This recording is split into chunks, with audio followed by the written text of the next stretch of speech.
In a time before a storm, in a land ruled by a god, there was peace, there was prosperity. But time was unkind. A storm raged over the lands and swallowed it whole. The world was lost to time. Now there is only sand and ash, the old god, long forgotten. But in a desolate place, there remains a mark of the old god, a mark of hope. The world as our heroes knew it is no more. The skies have turned permanently dark with black clouds and storms of ash. Cinders in the air and large swaths of the lands are scorched, and their fauna petrified. Creatures no longer seem to die, and their souls are trapped in between the living and the dead. Regular strange storms and the overflowing presence of the undead make travel dangerous and survival hard. Above all that is a curse that seems to blight these lands, and the origins of both the storms and the curse are still unknown. Welcome, honored guest. I see you have made yourself comfortable. I have the great honor to be the first to welcome you into our world. A world with over 10,000 years of written history, with ancient magic and great mysteries. A world where the moons are two and the gods are plenty. A world with dangers and opportunities, but not always in equal measure. A world of the mind of the Creator, where his children roam and our heroes have to survive, or perhaps even thrive. As we will all follow their journey together, let's have them introduce themselves. Megovanen, wel met. I am Egerwijn Emdir, proud inheritor of the most ancient bloodlines of this land. I believe that within the blood of my kin, the Elves, lies the divine spark that birthed the gods. Over the past decades, I have pursued these secrets, practicing alchemy and bloodcraft, even when that meant exile. I long to return to my tribe that populate the grasslands of Aetherion, and with my findings unlock the true potential of elfenkind. That I've been transported a complete elven lifetime into a grim future is a hindrance, but one I can surely overcome. Waggy is the happy-peppy airhead hippo of the group. As far as Waggy knows, he was born in this world, and thus he sees this as his home. His family told Waggy that they originally came from a place called the Lonely Plains, and that they got pulled into this world thanks to a great war. His fellow hippos wanted to go back home, so they trained to become strong and be safe on their journey back home. However, Waggy did not want to train. He often slacked off and would rather sing songs, make music, or tell stories he heard or made up on the spot. One day, Waggy got sent out to look for food and water, and thus he kept walking and walking until he stumbled and came across the rest of the group. Hi, my name is Moloko. I'm an Arakocra ranger. I remember I was at a party when life as I knew it was hindered by this weird feeling I got. And then I woke up with 3 other strangers in a place that I couldn't recognize. I had to think fast. What to do? Who are these strangers? Why am I here? This land doesn't look kind, but hey, life isn't kind, right? Let's try and make the best of a shitty situation. Oh well, just another notch on my belt of adventures. Let's see where this takes me. Hi, my name is Baron Stoneface. Sorry, was Baron Stoneface. It's Riz. I'm a librarian and was recently just putting some books away in my personal library when I spotted some of my dad's research. I haven't seen him in so long and I dearly miss him. The pendant he gave me has been cold and lifeless for years. I started tearing up a little bit, honestly. I tried to blink away the tears as I grabbed his notes, but as I did, reality started to warp? I saw my library, my home, and everything I had tear away, smear across my vision and dissipate. In a panic, I changed from my true form into the author, Baron Stoneface, a dwarf who wrote Enduring Polite Society, Table Manners for Dwarves. It's a great read, honestly. I woke up in a crater in a different world, with 3 kind strangers. My pendant was warm to the touch. What in Ayun's name is going on? In a time before a storm, in a land ruled by a god, there was peace, there was prosperity. But time was unkind. A storm raged over the lands and swallowed it whole. The world was lost to time. Now there is only sand and ash, the old god, long forgotten. But in a desolate place, there remains a mark of the old god, a mark of hope. The world as our heroes knew it is no more. The skies have turned permanently dark with black clouds and storms of ash. Cinders in the air and large swaths of the lands are scorched, and their fauna petrified. Creatures no longer seem to die, and their souls are trapped in between the living and the dead. Regular strange storms and the overflowing presence of the undead make travel dangerous and survival hard. Above all that is a curse that seems to blight these lands, and the origins of both the storms and the curse are still unknown. Welcome, honored guest. I see you have made yourself comfortable. I have the great honor to be the first to welcome you into our world. A world with over 10,000 years of written history, with ancient magic and great mysteries. A world where the moons are 2 and the gods are plenty. A world with dangers and opportunities, but not always in equal measure. A world of the mind of the Creator, where his children roam and our heroes have to survive, or perhaps even thrive. As we will all follow their journey together, let's have them introduce themselves.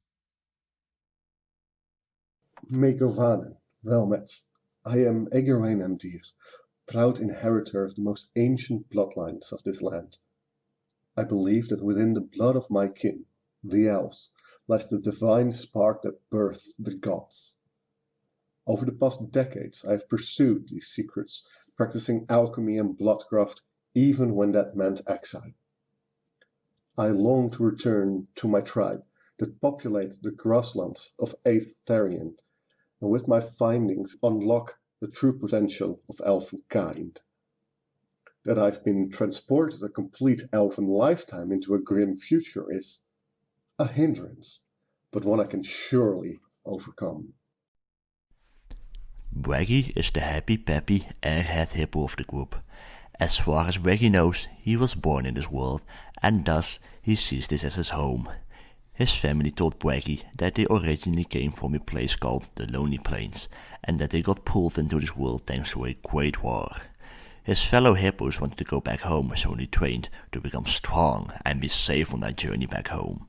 However, Waggy did not want to train. He often slacked off and would rather sing songs, make music, or tell stories he heard or made up on the spot. One day, Braggy got sent out to look for food and water, and thus he kept walking and walking until he stumbled and came across the rest of the group. Hi, my name is Moloko. I'm an Arakocra ranger. I remember I was at a party when life as I knew it was hindered by this weird feeling I got. And then I woke up with 3 other strangers in a place that I couldn't recognize. I had to think fast. What to do? Who are these strangers? Why am I here? This land doesn't look kind, but hey, life isn't kind, right? Let's try and make the best of a shitty situation.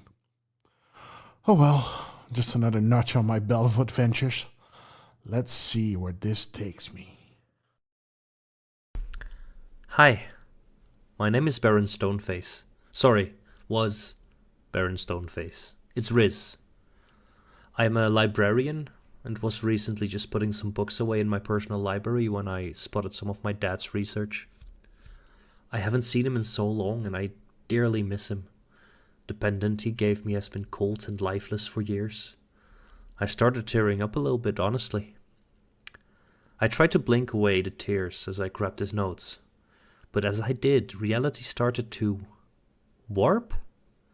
I saw my library, my home, and everything I had tear away, smear across my vision and dissipate. In a panic, I changed from my true form into the author, Baron Stoneface, a dwarf who wrote Enduring Polite Society, Table Manners for Dwarves. It's a great read, honestly. I woke up in a crater in a different world, with 3 kind strangers. My pendant was warm to the touch. What in Ayun's name is going on?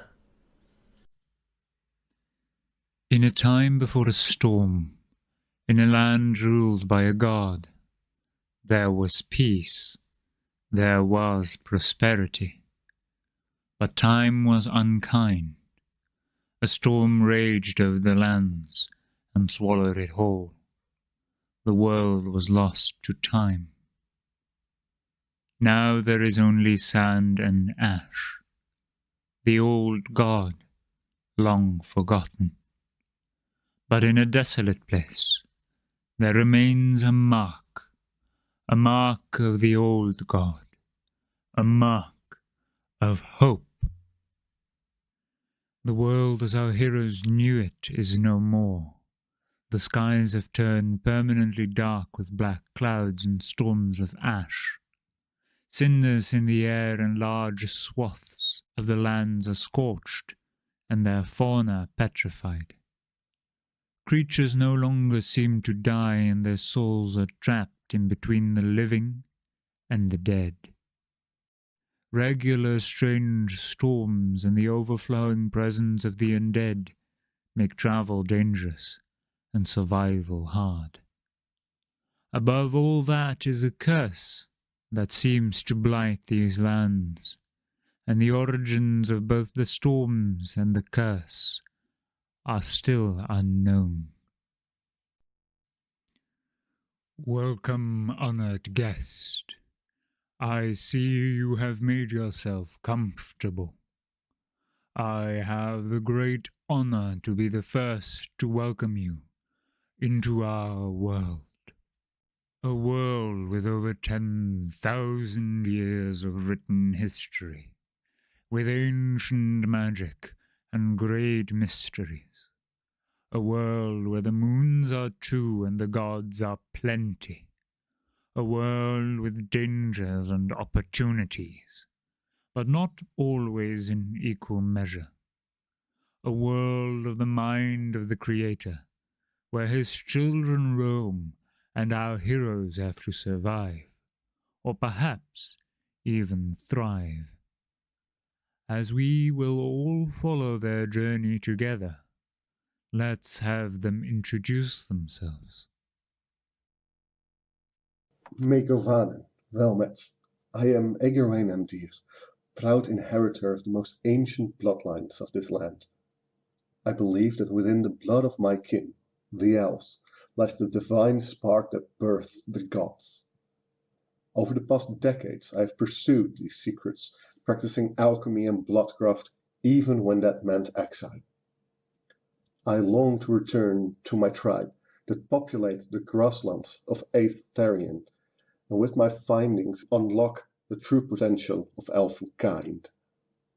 That I've been transported a complete elfin lifetime into a grim future is a hindrance, but one I can surely overcome.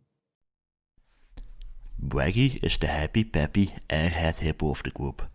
As far as Waggy knows, he was born in this world, and thus he sees this as his home. His family told Waggy that they originally came from a place called the Lonely Plains, and that they got pulled into this world thanks to a great war. His fellow hippos wanted to go back home, so they trained to become strong and be safe on their journey back home. However, Waggy did not want to train. He often slacked off and would rather sing songs, make music, or tell stories he heard or made up on the spot. One day, Waggy got sent out to look for food and water, and thus he kept walking and walking until he stumbled and came across the rest of the group. Hi, my name is Moloko. I'm an Arakocra ranger. I remember I was at a party when life as I knew it was hindered by this weird feeling I got. And then I woke up with 3 other strangers in a place that I couldn't recognize. I had to think fast. What to do? Who are these strangers? Why am I here? This land doesn't look kind, but hey, life isn't kind, right? Let's try and make the best of a shitty situation. Oh well, just another notch on my belt of adventures. Let's see where this takes me. Hi, my name is Baron Stoneface. Sorry, was Baron Stoneface. It's Riz. I'm a librarian and was recently just putting some books away in my personal library when I spotted some of my dad's research. I haven't seen him in so long and I dearly miss him. The pendant he gave me has been cold and lifeless for years. I started tearing up a little bit, honestly. I tried to blink away the tears as I grabbed his notes, but as I did, reality started to warp? I saw my library, my home, and everything I had tear away, smear across my vision and dissipate. In a panic, I changed from my true form into the author, Baron Stoneface, a dwarf who wrote Enduring Polite Society, Table Manners for Dwarves. It's a great read, honestly. I woke up in a crater in a different world, with 3 kind strangers. My pendant was warm to the touch. What in Ayun's name is going on? In a time before a storm, in a land ruled by a god, there was peace, there was prosperity. But time was unkind. A storm raged over the lands and swallowed it whole. The world was lost to time. Now there is only sand and ash, the old god, long forgotten. But in a desolate place, there remains a mark of the old god, a mark of hope. The world as our heroes knew it is no more.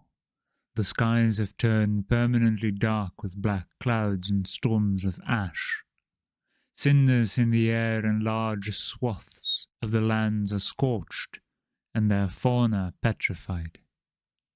Creatures no longer seem to die, and their souls are trapped in between the living and the dead. Regular strange storms and the overflowing presence of the undead make travel dangerous and survival hard. Above all that is a curse that seems to blight these lands, and the origins of both the storms and the curse are still unknown. Welcome, honored guest. I see you have made yourself comfortable. I have the great honor to be the first to welcome you into our world.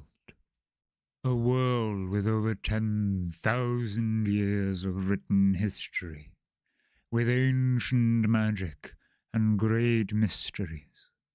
A world where the moons are two and the gods are plenty.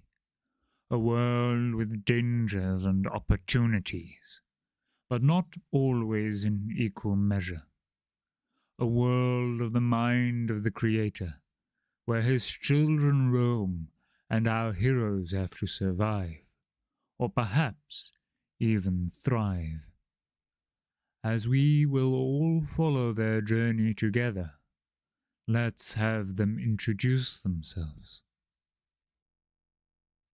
Megovanen, welmet. I am S01E04, proud inheritor of the most ancient bloodlines of this land. I believe that within the blood of my kin, the Elves, lies the divine spark that birthed the gods. Over the past decades I have pursued these secrets, practicing alchemy and bloodcraft even when that meant exile. I long to return to my tribe that populate the grasslands of 8th Therian, and with my findings unlock the true potential of elfin kind. That I've been transported a complete elfin lifetime into a grim future is a hindrance, but one I can surely overcome. Waggy is the happy-peppy airhead hippo of the group. As far as Waggy knows, he was born in this world, and thus he sees this as his home. His family told Waggy that they originally came from a place called the Lonely Plains, and that they got pulled into this world thanks to a great war. His fellow hippos wanted to go back home, so they trained to become strong and be safe on their journey back home. However, Waggy did not want to train. He often slacked off and would rather sing songs, make music, or tell stories he heard or made up on the spot. One day, Waggy got sent out to look for food and water, and thus he kept walking and walking until he stumbled and came across the rest of the group. Hi, my name is Moloko. I'm an Arakakra ranger. I remember I was at a party when life as I knew it was hindered by this weird feeling I got. And then I woke up with 3 other strangers in a place that I couldn't recognize. I had to think fast. What to do? Who are these strangers? Why am I here? This land doesn't look kind, but hey, life isn't kind, right? Let's try and make the best of a shitty situation. Oh well, just another notch on my belt of adventures. Let's see where this takes me. Hi, my name is Baron Stoneface. Sorry, was Baron Stoneface. It's Riz. I'm a librarian and was recently just putting some books away in my personal library when I spotted some of my dad's research. I haven't seen him in so long and I dearly miss him. The pendant he gave me has been cold and lifeless for years. I started tearing up a little bit, honestly. I tried to blink away the tears as I grabbed his notes, but as I did, reality started to warp. I saw my library, my home, and everything I had tear away, smear across my vision and dissipate. In a panic, I changed from my true form into the author, Baron Stoneface, a dwarf who wrote Enduring Polite Society, Table Manners for Dwarves. It's a great read, honestly. I woke up in a crater in a different world, with 3 kind strangers. My pendant was warm to the touch. What in Ayun's name is going on? In a time before a storm, in a land ruled by a god, there was peace, there was prosperity. But time was unkind. A storm raged over the lands and swallowed it whole. The world was lost to time. Now there is only sand and ash, the old god, long forgotten. But in a desolate place, there remains a mark of the old god, a mark of hope. The world as our heroes knew it is no more. the skies have turned permanently dark with black clouds and storms of ash. Cinders in the air and large swaths of the lands are scorched, and their fauna petrified. Creatures no longer seem to die, and their souls are trapped in between the living and the dead. Regular Balls. Balls. You didn't count down. I did. I was He waiting did. for the He countdown. did. No, he Oh. did. He said I 3 just completely missed it. Sorry. balls.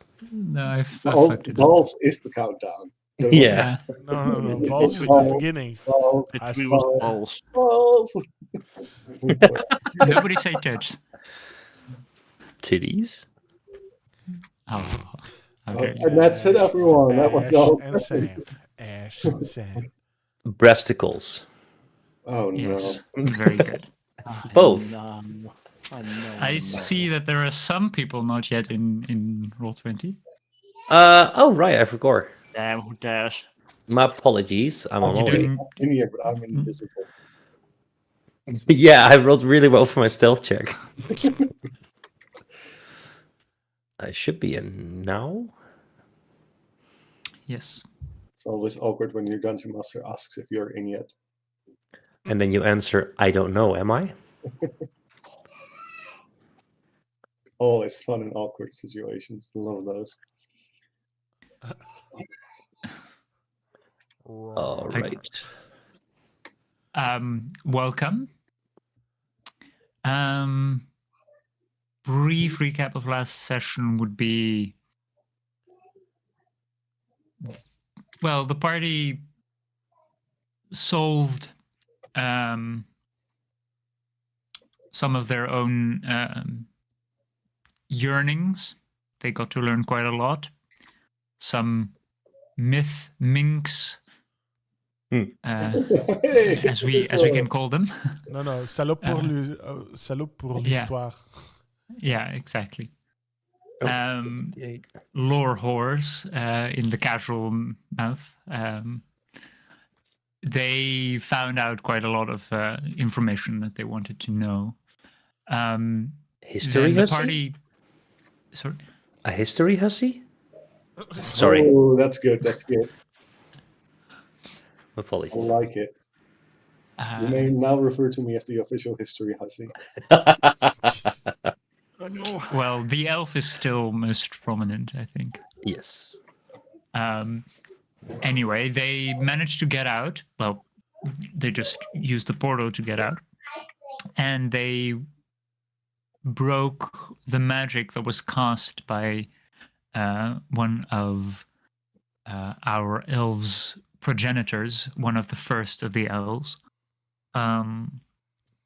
In effect, also killing the last of his kind, or at least killing their souls, or releasing their souls, is maybe better to say. They managed to find their way out through a village with elven language and elvish structures. Found quite a lot of gold, because most other things were already degraded. They took some paths, some cavernous paths, some tunnels out, thanks to Moloko's great knowledge of the mountains, and managed to get out safely. You were on a path alongside the mountain, quite high up, and you can see over the rest of the valley.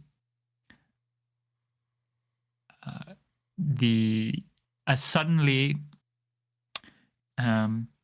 Riz noticed his necklace glowing and trying to pull him up the mountain towards a place unknown.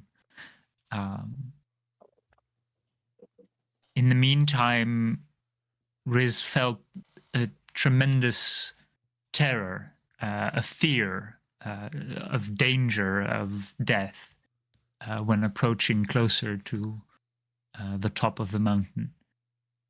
And a black cloud raining black ooze-like substances from the sky rushed unnaturally towards the party, forcing them to hide inside a cave in which they are still resting, and from which they, before their rest, send two spiders up the mountain after killing an entire colony of ants. Well, I would like to intercede there that we did not kill the entire colony of ants. There was only one person who did that. And that's they not were a tough. person. They were tough and funny. The very loving hippo usually seem to have quite a dark side, ruthlessly murdering an entire species, a genocide of ants. I will remember this. After being slightly provoked by a fellow party member. It's the ants. Yeah, definitely the ants. Definitely not some telepathy going on here. You finished a long rest, and that's where we pick up. Some of them, however, also this is quite interesting to note. Some of them leveled up, so I don't. The stats I completely forgot to change them. That's my bad. I should have done that. I see now. My passive went from 16 to 17. My passive intelligence. Yeah, that's because your proficiency went up from 2 to 3. From level 4 to level 5, you get your proficiency changes. So many of your stats should be the ones that you're proficient in should be higher, and also your attack rolls. Definitely, yeah. Which only 2 of them managed to level up because of certain reasons, including killing ants, right? yeah, definitely including killing ants. Oh yeah, I was worth the genocide. I feel like I'm still level 4 because I died 3 times already. 1 time for sure, like for real. Yeah. Are you sure 2 I need to very do this? near death. Are you sure I should do this? Well, I don't know. The last times we used magic weren't that successful. I'm gonna do it anyway. Okay. Yeah. Kaboom. It's the life of a researcher.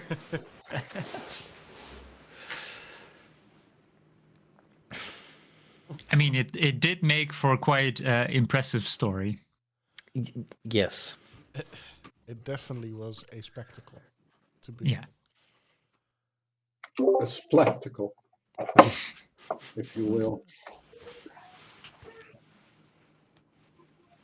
You finish your long rest. The cloud is gone. It's still dark as always. You're not entirely sure if it's day or night, or if it's early or late. In either case, Eggerwayne spent 4 hours of his sleep, quote unquote, his rest, in trance. The other 4 split it up. 2 is making a new bag of holding, and the other would be to enhance. Let's see, whose armor shall I enhance? I'll enhance my own armor because death is coming for us. Or should I? No, I'm gonna be a friend. I'm gonna enhance Riss's armor. Give that a +1 magical bonus. Oh.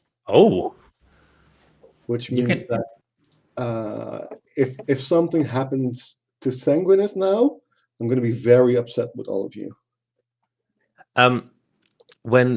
Can you do that to a magical armor? Oh, that's a good. No. Then No, fuck you. Then I'll enhance my own armor. I wish I hadn't said anything. I can use +1. Oops. I mean, you already have quite an interesting armor. Yeah, that's very true. One that I was gonna say nearly killed me, but one that killed me. Yeah, when they make you an organ smoothie. Organs. Yeah, well, did the armor kill you or did you misuse the armor? A little bit of column A, a little bit of column B, as far as I remember. I had to find out.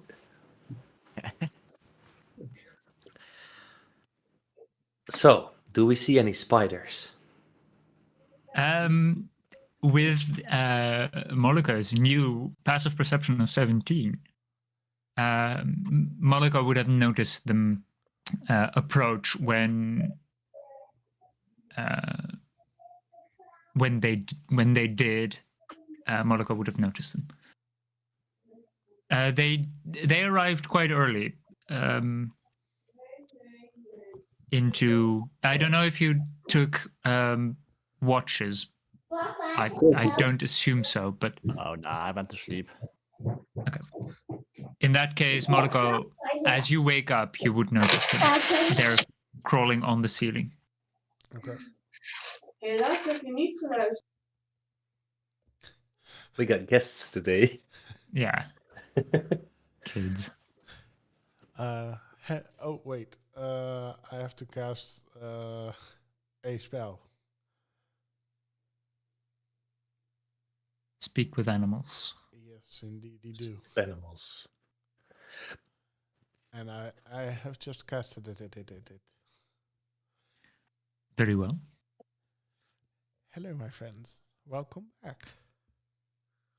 Hello. We did what you asked. I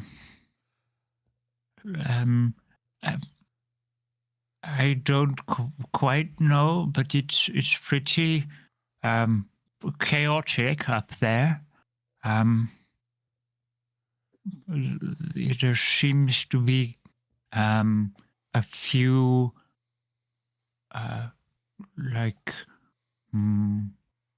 dark creatures, Okay.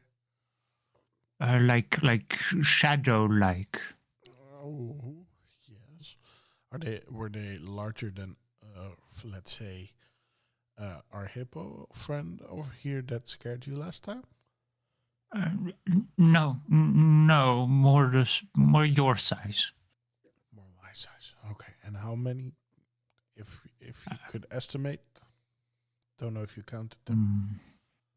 I can only count as many as my own feet. I have 1, 2, 3. Oh, God. I saw 7 at least. Oh, you saw 7 at least. All right. And was this at the top in the tower or halfway? No. This is at the big structure, the stone structure from big creatures like yourselves. All right. At the tower, it was not possible to get too close. All sorts of flashing lights and it felt very scary. Yes, it keeps falling down and getting back together again. I can Yes, understand. at first I thought I would get squashed, but then suddenly the stones started to fly back again. It was very strange. All right. No worries. I understand that you wouldn't go in there. That's no problem. All right. So 7 shadowy figures, and There was also one very cloaked figure, not similar to the shadows, wearing real clothes. wearing real clothes. Okay, can you sort of describe him to me? I know he had large ears because the clothes bend around that part. Okay, large ears. All right. And he didn't seem to be very healthy. He walked with great pain. Not healthy, great pain. Yeah, as if some of his legs got ripped off. And did he seem like my friend over here? And I pointed at the elf. No, No, not specifically. It's very hard to see what he was through the clothes. Okay, so he wore. It was like a thick black cloak, and he was very bossy, very angry as well. And he clearly wanted something with the tower, but I'm not sure what. Never mind, that's okay. You've done more than enough. And I turn to the others and ask them, is there something? So like I relay what I just heard. Is there something you want to ask these spiders? You did tell us that the spider saw someone that did not look like the elf. Yes. I would change from my shape into my dad's shape and be like, did it look anything like me or me now? I'll tell you right away that he couldn't see it much because he had big ears, and that's the only thing that he could see because he was very cloaked in a dark cloak. Okay. But I'll ask anyway. So I asked the spider, does he look like this? I mean, he was slightly taller, about the same size as the hippo, Okay. but not really. It wasn't fat. And the spider immediately covers his own mouth because he heard the bug before being crushed. After saying that the hippo was fat. I mean, I didn't cross speak with animals yet, so I don't hear No. him. But he doesn't know that. I tell him that it's okay. The hippo can't hear you right now, and I'm not going to tell them what you just said. Thank you. No. What? He's telling us that the guy upstairs was almost as big as you, and lengthwise. And so just as tall as you. All right. Okay. Continue. I will say he had many more legs and arms than you have. So I tell him that he has many more legs and arms, and he walks funny because he feels like his legs got cut off or something. He's walking with great pain. Like a spider that is missing legs? Like a spider that is missing legs? No, he stands straight, like you, but he has. I think he has just sort of like more legs glued onto the side or something. I don't know. More legs glued. But but his cloak was very large, like the ears were very large. Is what I mean to say. Could it be like a? Do you know what a horse is? A horse. It's something that walks on four legs. Oh, you mean like a beast, like a wolf? He didn't walk like that. Okay, so there's no part that went to the back with 2 feet at the back. No, he is very slim. Okay. But I saw more like feet. Okay. Like he used multiple feet to walk. And I think he had multiple arms, but I couldn't quite tell. Okay. Does it ring a bell? Have I read about anything like that? Make a history or a nature check. Guidance. How would you know I would? I mean, I like it, but also how would I know that? Or how would you know that I would? Never mind. I'll just take it. Pondering, and he was like, I physically around academics my entire life. I physically went from my hand like in the L shape on my chin, and from that moment he was like, "Oh, guidance." Yeah. So nature. That's what you get with that kind of bromance that you have. Yeah, fair. Is this recalling information about Fae Fiends or Undead? No. Ooh, are you sure? Because I could really use the advantage. No, I'm really sure. All right, I did roll a 4 on the guidance, so that's really good. That's a total of 14 still.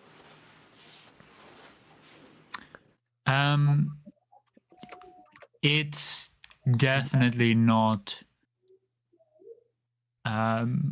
It's nothing from the material plane, at least. I think it's from the shadow plane. Probably. You're not entirely sure. You don't know that much about the shadow plane. You do know a little because of your father's research and because it's another mirror plane. Like you've heard of the contact between the Feywild and the plane of shadow, or the Shadowfell. But this does not ring any bells. The most strange part is the very large ears. You don't quite know how large the spider means, but it probably means very big. like obscenely large. And So it was under a hood, so you're not entirely sure if they are actually ears or that the spider thought they were ears. Could be horns. Yeah, could be Ah, something it's else. horns. You don't know. You're not sure, but it might not just be ears. So, thank you very much. Is there something that I can do for you? I already promised you food, and well, the food is done, as you well know. Well, no, I don't really need anything more than food. Would you like to join us so we can keep giving you food and you can help us out sometimes? It's not always that I can talk to you or understand you, but Do you have a safe place where we won't be crushed by your big figures? sure, you can live on me. You don't have to go into a pocket or anything.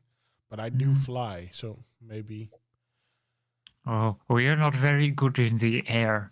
I understand. We are very not good in the air.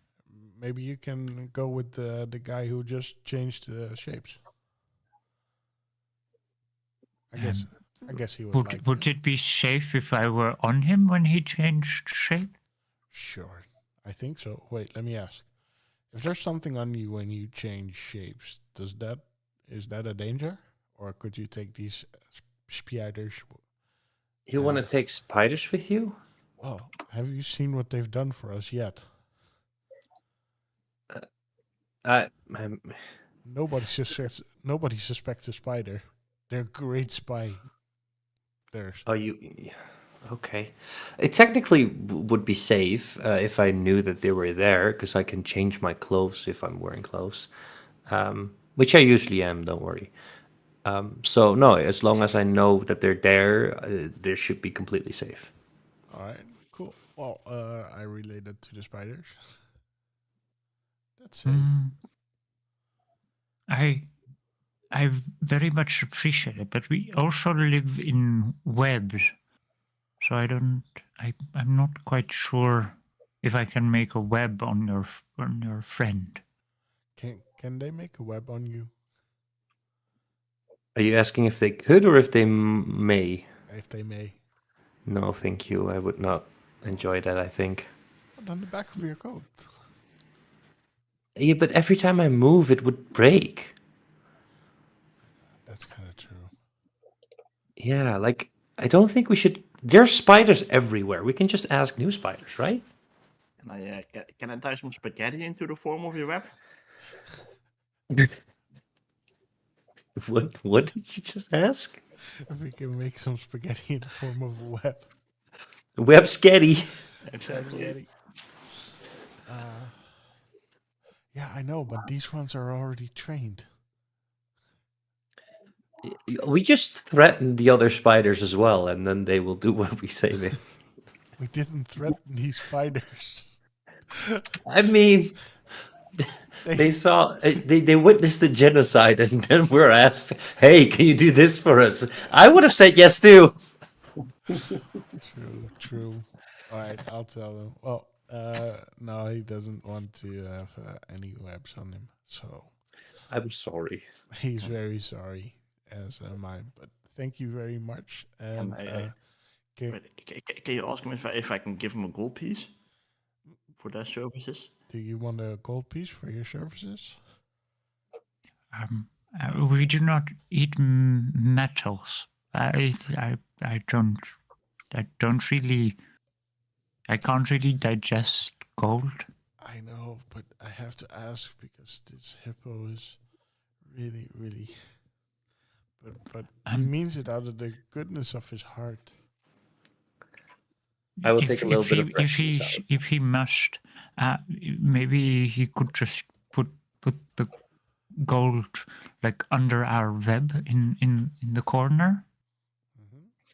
Eggerwain's been trying to experiment whether this something would get enough air to survive in a bag of holding as they're discussing moving the spiders. He's just messing around and kind of keeping half an ear on the conversation as he's just like putting in his head in a bag of holding and then popping back out. Yeah, Braggy, you can put the coin at the back of the web. Sure. And I like proudly, like a bit, not really sad, but a bit like, oh, I just put it like down beneath the web. I would like to put some dried rations next to the coin as thanks as well. And I'll tell the spiders where to find the ants. I guess they know where the ants are. But. Yeah, probably bits of ant have been flung into their web. If he made a face. Thuis bezorgd. Exactly. Just eat. Yeah, Deliveroo. Uber Eats. And if you want some more, just walk into the cave because they're here, they're everywhere. Thank you. We now have plenty of food. Yes. Thank you very much. You're very welcome, and thank you for your service. No problem. I do have not a request, but more a note. If you ever do go up there, yes, do really be careful.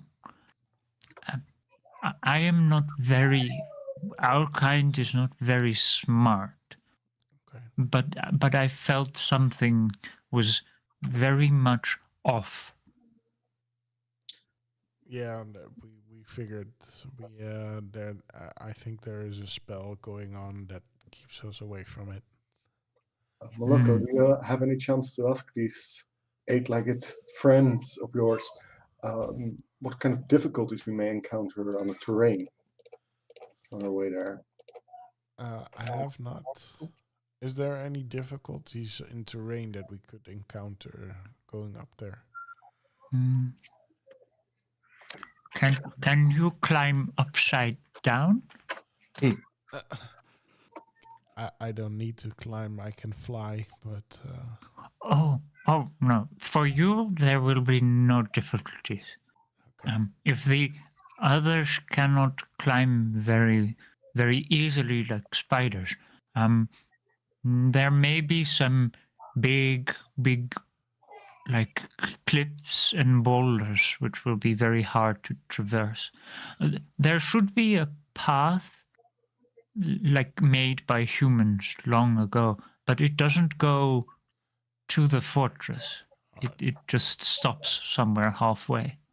All right. And goes back into the mountain. All right. once again, really thank you very much for all that you've done for us. I hope you have a smorgasbord of a buffet in front of you, and I guess you won't go hungry for the next weeks. I guess. No, definitely. We could probably eat for the rest of our lives from this. Which is 2 days. No, for the ant it is 2 days. For right. spiders, Couple of weeks. slightly longer, but a couple of weeks. Yeah. All right. Oh, thank you very much. What was your name, kind sir? We don't really use names. I am just known as the elder. I'm the oldest, but most of our kind are like family. Just all died. So sad. There are no more female spiders around. So Oh no. This young one, as he grabs with a couple of his left legs the other spider, this very shy one, he is the last of our kind, most likely. Oh no, now we really have to take you because we have to find you some women. We can drop you off in the forest. We can drop you off in the forest. I think that if there may be others there. I think so too. You might also be in the way of the storm. So it's up to you. You're definitely gonna die here. You're probably gonna die out there. We can bring some food along for you and give you and find a female because it would be sad if you had to go extinct. Well, not extinct, but won't Are you last not long. first going up the mountain? No, we're going down. Oh, okay. Then if you can guide us to the bottom, yes, I think traveling on your bodies would be faster. We are not very, very large. It would take us many time. We don't use anything for time, just long. Sure, no problem. Yeah, interesting how you go up in no time and down, and then spy within 8 hours. Anywho, yeah, sure. Well, for the as a bit of a reminder, maybe for a bit of a mind palace idea, the way up is a lot less than the way down. Okay. You are quite high in the mountains currently, or on this mountain, which is it's a bit separated from the rest of this mountainous terrain, like this plateau. All right. Wait. So, Riz, maybe you can grab some of the ants as food, and I'll take them down, and I'll wait for you down. Are they gonna be safe while you're flying? Yeah. I'm gonna be. Okay. I'm gonna put them somewhere where they don't get. That's nasty.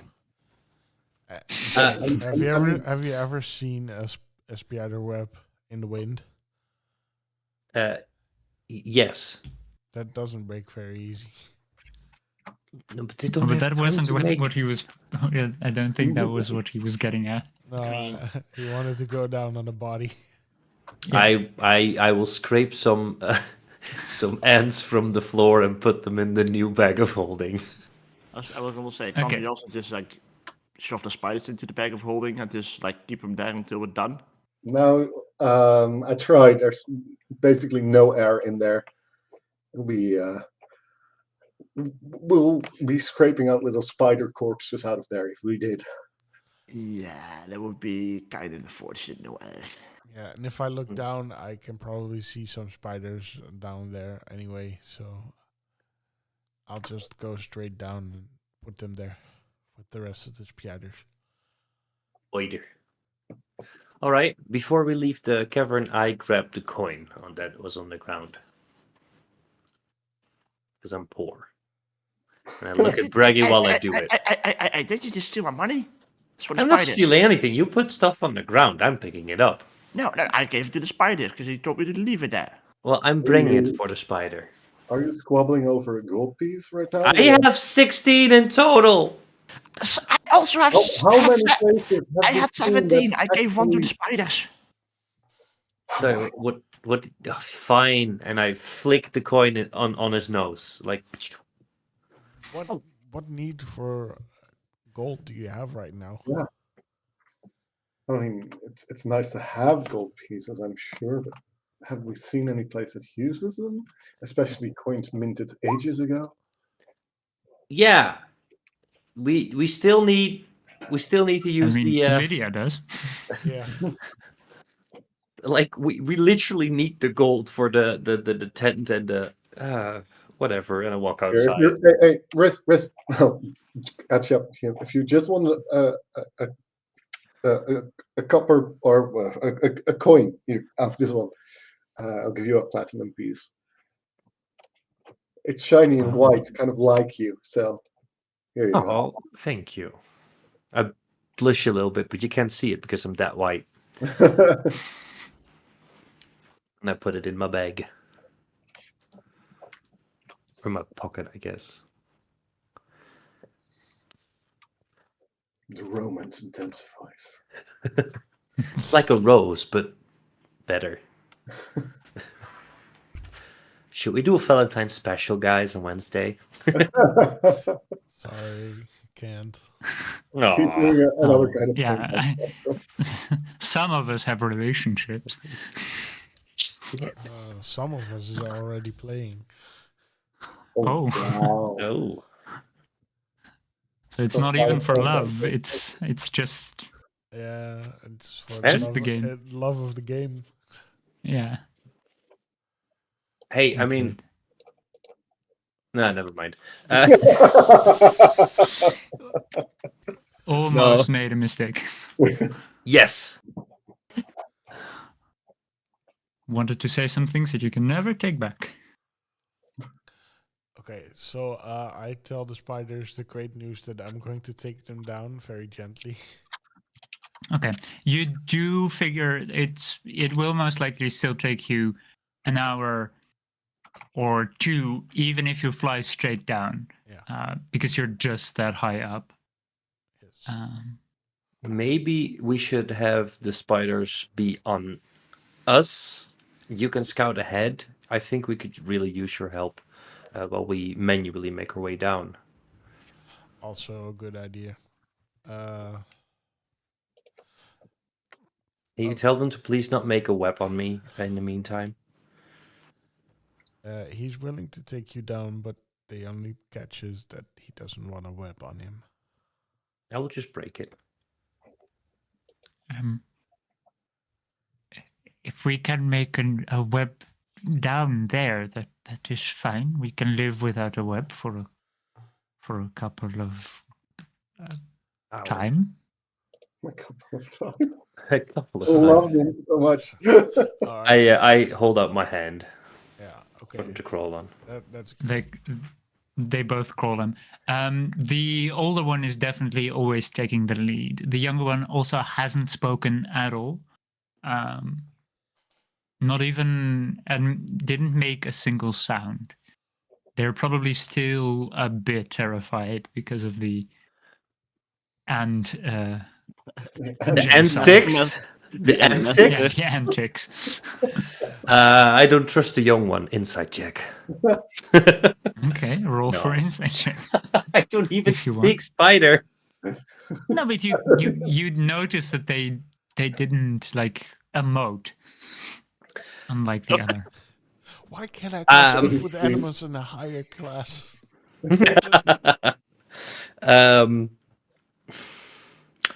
Yeah, that's a natural one. The spider is definitely hiding something. Oh yeah, this That bitch one evil. is, yeah, that one is evil. Like he's plotting. The young one is gonna Caesar the shit out of his elder and just stab in the back a couple of times. Yeah, but So we're first maybe even has plans for something like world domination or something. There might be Basically. the spider overlords soon. I will put one on my left shoulder and the other on my right, and the young one I put on my right, and I do the thing where you like point at your eyes, point at all of the spider eyes, Okay. like I'm onto it. I don't know how many the spider would particularly have this kind of spider. I would say Many. 8. A couple of time. A couple of eye. Yeah. Ew. Oh no. Do I see Wizard being suspicious of the spider? At least the young one. You do see Riz like doing the eye thing a couple of times to target each of the pairs of eyes that it has. Yeah, I make sure to point out all the eyes. Yeah. I'll call before we leave. I'll call to speak with animals as well. Okay. For one particular reason, I ignore the old one and I turn myself to the youngest boy and I say, "Don't try any funny business, or you're next." Oh my god. Roll an intimidation check with advantage for me. Just being separated from their like elder and being talked to like that. Yeah, and By a then knowing giant. that this creature was the one Oh, that that's a eradicated. 27. Oh my god. Okay. Just be on my shoulder. tiny droplets. I don't know if spiders really excrete in that sense. I don't think they do. No, but you do see a bit of webbing Oh no, he appear wept. beneath No, it. not the web. Yep. Not in a web shape, but just a bit of web on your shoulder, under it. Spider And pool can carry It's disease. like it's in shock, basically. Do I still hear and see that, or am I? Yeah, you definitely saw and heard that happen. Definitely with the 17. Okay. Braggy, Yeah. Oh, they're really happy. Yeah. why did you do that? It was so unnecessary. The spiders helped us. But which looks suspicious of the younger one. Yeah. That's not Yeah, a it's good plotting. That's not a good reason to intimidate. It's plotting. And I look at the young one and go, never mind. But You're gonna be safe. But I didn't intimidate the older one, I think. You shouldn't intimidate any of them. Oh. Oh. Oh, okay.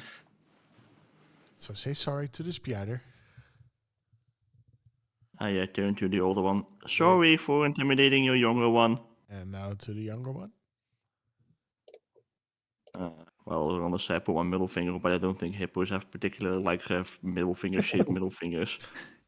I don't think so either. I'm pretty sure they don't. But otherwise, it would be pretty unhandy to have guns. Yeah, how do you wield guns, indeed? Yeah, you know what? I say I murmur like, oh, probably, but I keep mean mugging him. Okay. Let's go down. I watch you. The spider remains terrified, even like completely flattening out, and like as if it's holding on to the shoulder for dear life. I love the spider. As we're making our way, Egerwyn is going to remark, I'm actually quite surprised in how much these little insects bring out in all of you. Soft side for you, Moloko, and, well, rather the opposite for our soft little hippo friend here, Braggy.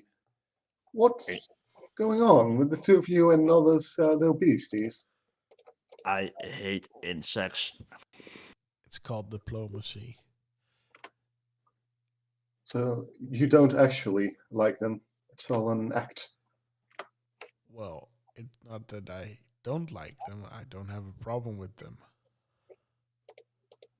Don't worry, if you don't have a problem, I have. Okay, and where does that come from? Is that the same as your problem with the remains of ancient times? We're walking and talking, right? Yeah. Okay. Yeah. I'm flying and talking. Yeah, you're flying probably pretty close to be able to. Yeah. Look out! But for you're that keeping rock. an eye out. Look out for that rock. I will still say because of your this is your favorite terrain, so it's definitely not hard for you to guide them. If you want to pick up the pace, I would ask you to roll a survival check. But if you're just maintaining a good speed, Does a 13? it would be fine. Does a 13 help? It would probably not make you that much faster. Maybe you find a few shortcuts of which you think like, nice, that was very helpful. But you maybe cut off an hour or so from the travel time in total. What does the weather look like? Druid craft the next. Oh, the weather outside is frightful. As you produce the Druidcraft, in front of you appears the very dark sky that is very usual, the very cloudy essence. But a bit later, you see it will be about in 3-4 hours' time. The flames, the very the flames falling from the sky, and you can see it as your Druidcraft produces a very black cloud with lightning running through it, from which flame that is actually hot to your touch, not burning or scalding, but it's hot. Even in your Druidcraft, this does not seem to be a very nice Look at a flick the image away. Say, oh well, we're gonna have to find some way to deal with that. The big one on the way? Yes, a very severe one if I'm not mistaken. Do you think we can make it back to the chapel in time? No, we're doomed. Nice. Well, Not But- really. Just to the point for Eggerwain, you know from Druidcraft that when you produce it, it's for that specific location. So if it says 3 hours, it will be where you stood in 3 hours, or very likely in 3 hours. Oops. You're not certain how far you could be in 3 hours, but you're quite certain you won't be at the shrine within 3 hours. The more we rush, the better our chances will be. The So let's further push. away you get, potentially the longer you have, unless you are walking into the direction of the storm. Yeah. So I'll be sure to regularly check if we are getting in less or more danger.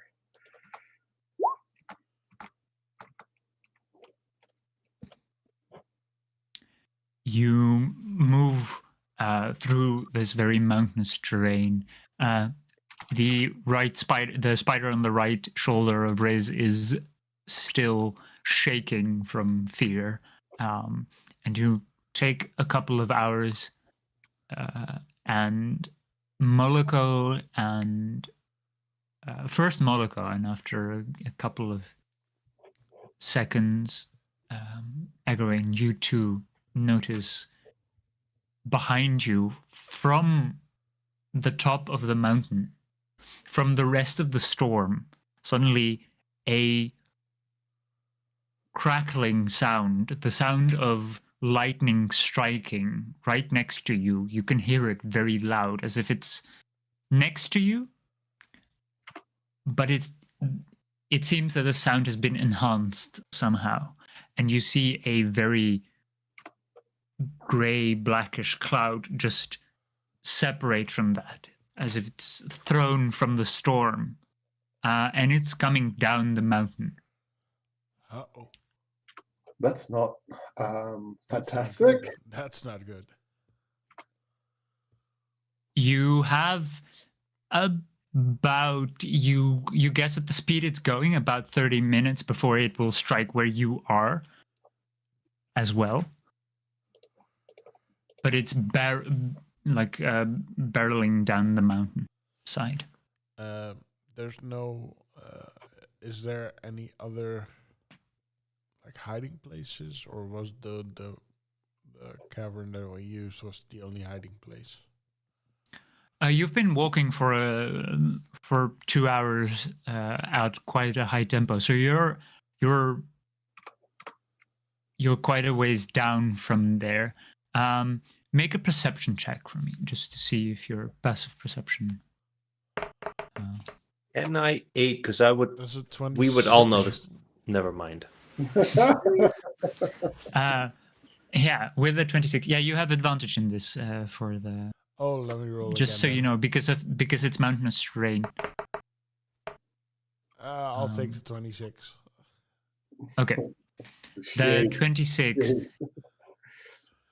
You quickly fly out a little ways away from the mountainside, and you quickly scan, and you see it's not a cave, but it's like an overhang where the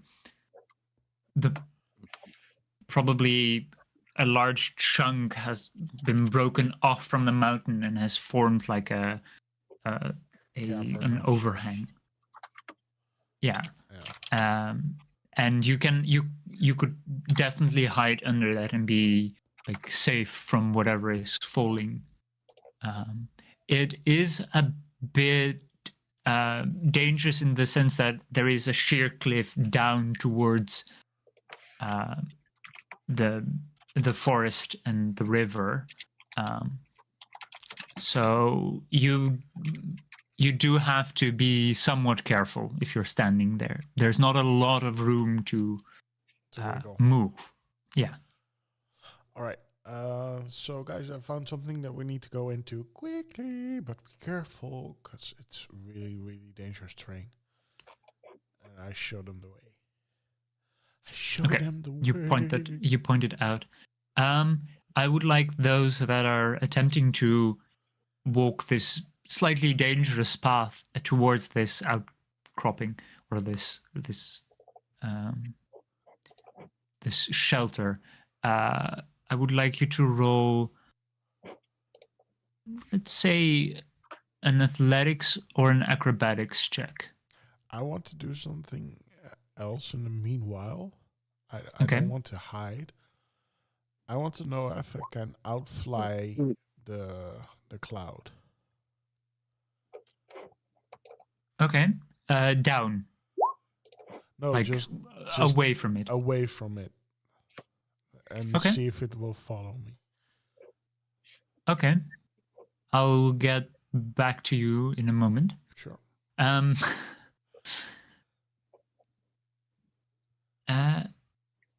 How's the That tempo? is. And what did Riz? What did you? Wait, what am I rolling? Sorry. An athletics or an acrobatics to find your footing on a fairly dangerous path towards the shelter, the overhang. Well, this is going to be fun because I rolled a 13. Okay. Can I still cast a bardic inspiration after someone rolled? Nope. That's a bit late. Unlucky. You, Raggy, you hear Moloko's words and you instinctively just bolt it and you just sprint, jump, and like flip over all sorts of rocks and debris that is in the way.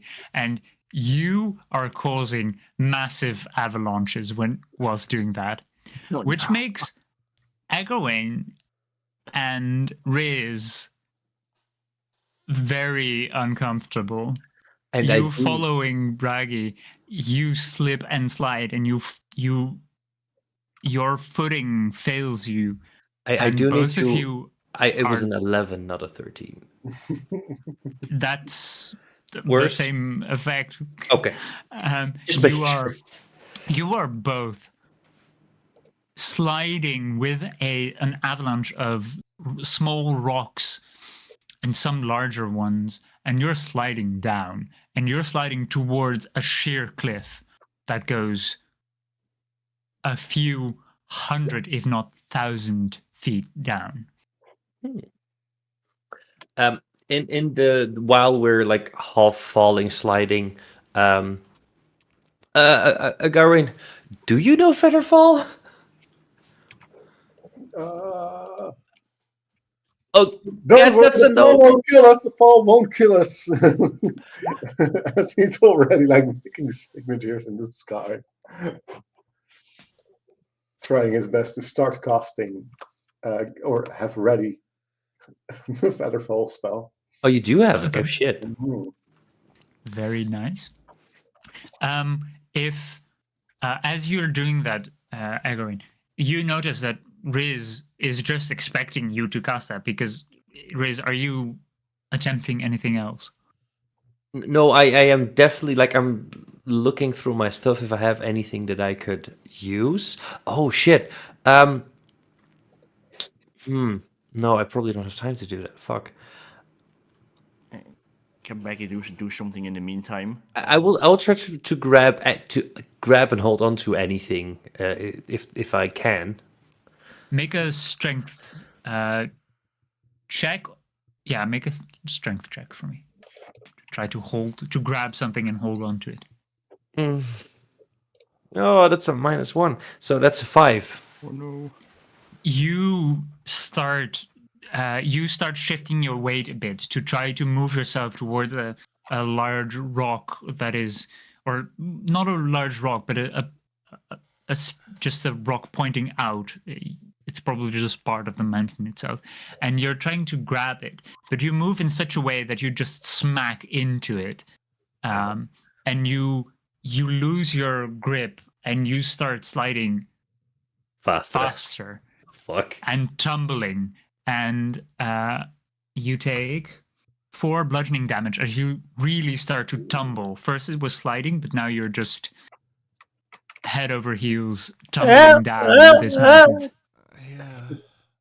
And now I know why the spiders would have been better with me. Oh fuck, the spiders! Well, here's the thing. Can Becky do something while he like quickly looks back while still wadding?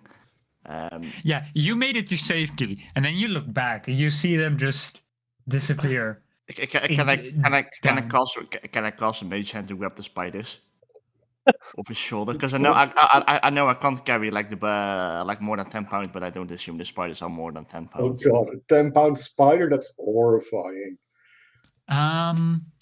Make a dexterity check for me just to see if you can be quick enough, because you were just bolting it and they were quite far behind you, and the range for Mage Hand is only 30 feet. Yeah, 30 feet. So 16. I would say you Hello? cast Mage Hand, and you your Mage Hand briefly caresses the hair of Riz as you're trying to grab for it, but it fails, and the Mage Hand can't grab it at the spiders fast enough, and they just. I will roll for them now to see what happens. Get fried. The older one just flips off and just is flung far off the mountain as it's like almost catapulted away from Riz. But the young one is still like as if he's hooked into your shoulder. He's holding on for dear life. I shouted, Riz, please don't turn into a goldfish. I turn into... No, I can't. I cannot. A humanoid shaped goldfish. It does give me an idea, and can I try to shapeshift into a small creature? Should I? And do I have? I would have probably seen any small creature, right? Any would do. If I were you, I would transform into something larger, but that's metagaming. No, because I am trying to. Lower my terminal velocity. You would probably have seen some smaller creatures in the Feywild. You haven't been long enough in the material plane. Yeah, true. I'll see what kind of. I think in the panic I wouldn't have time to figure something out. No, never mind. It also takes you a full turn. Yeah, full 6 seconds. You're thinking through all sorts of creatures, but you can't find one that is like smaller in size but is not tiny, like a simple fairy or and at that point, Agrowayne, you see that if you don't cast it now, he will be outside the range of your spell. Yeah, I would have been speeding up to the best of my ability as well, is making myself small and try to slide and catch up. Okay. Not gonna let my love interest die just yet.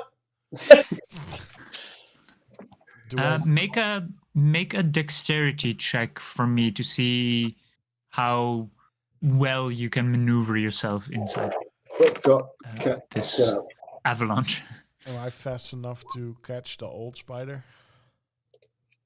You could certainly try to go back, but you are already quite a ways away as you were trying to outrun the storm. True.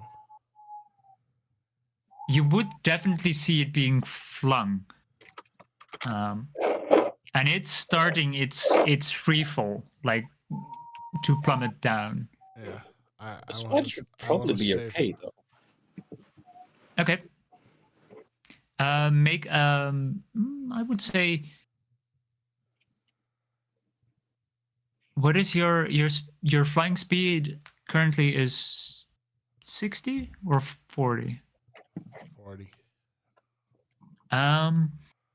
You could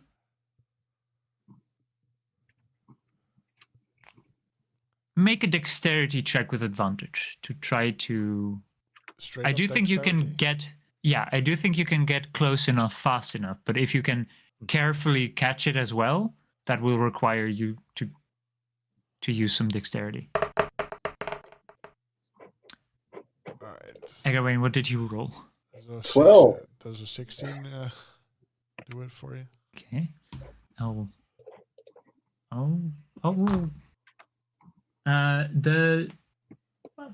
I would say the 16. You just barely managed to slow down in time so as to not just fly into the spider and possibly crush it.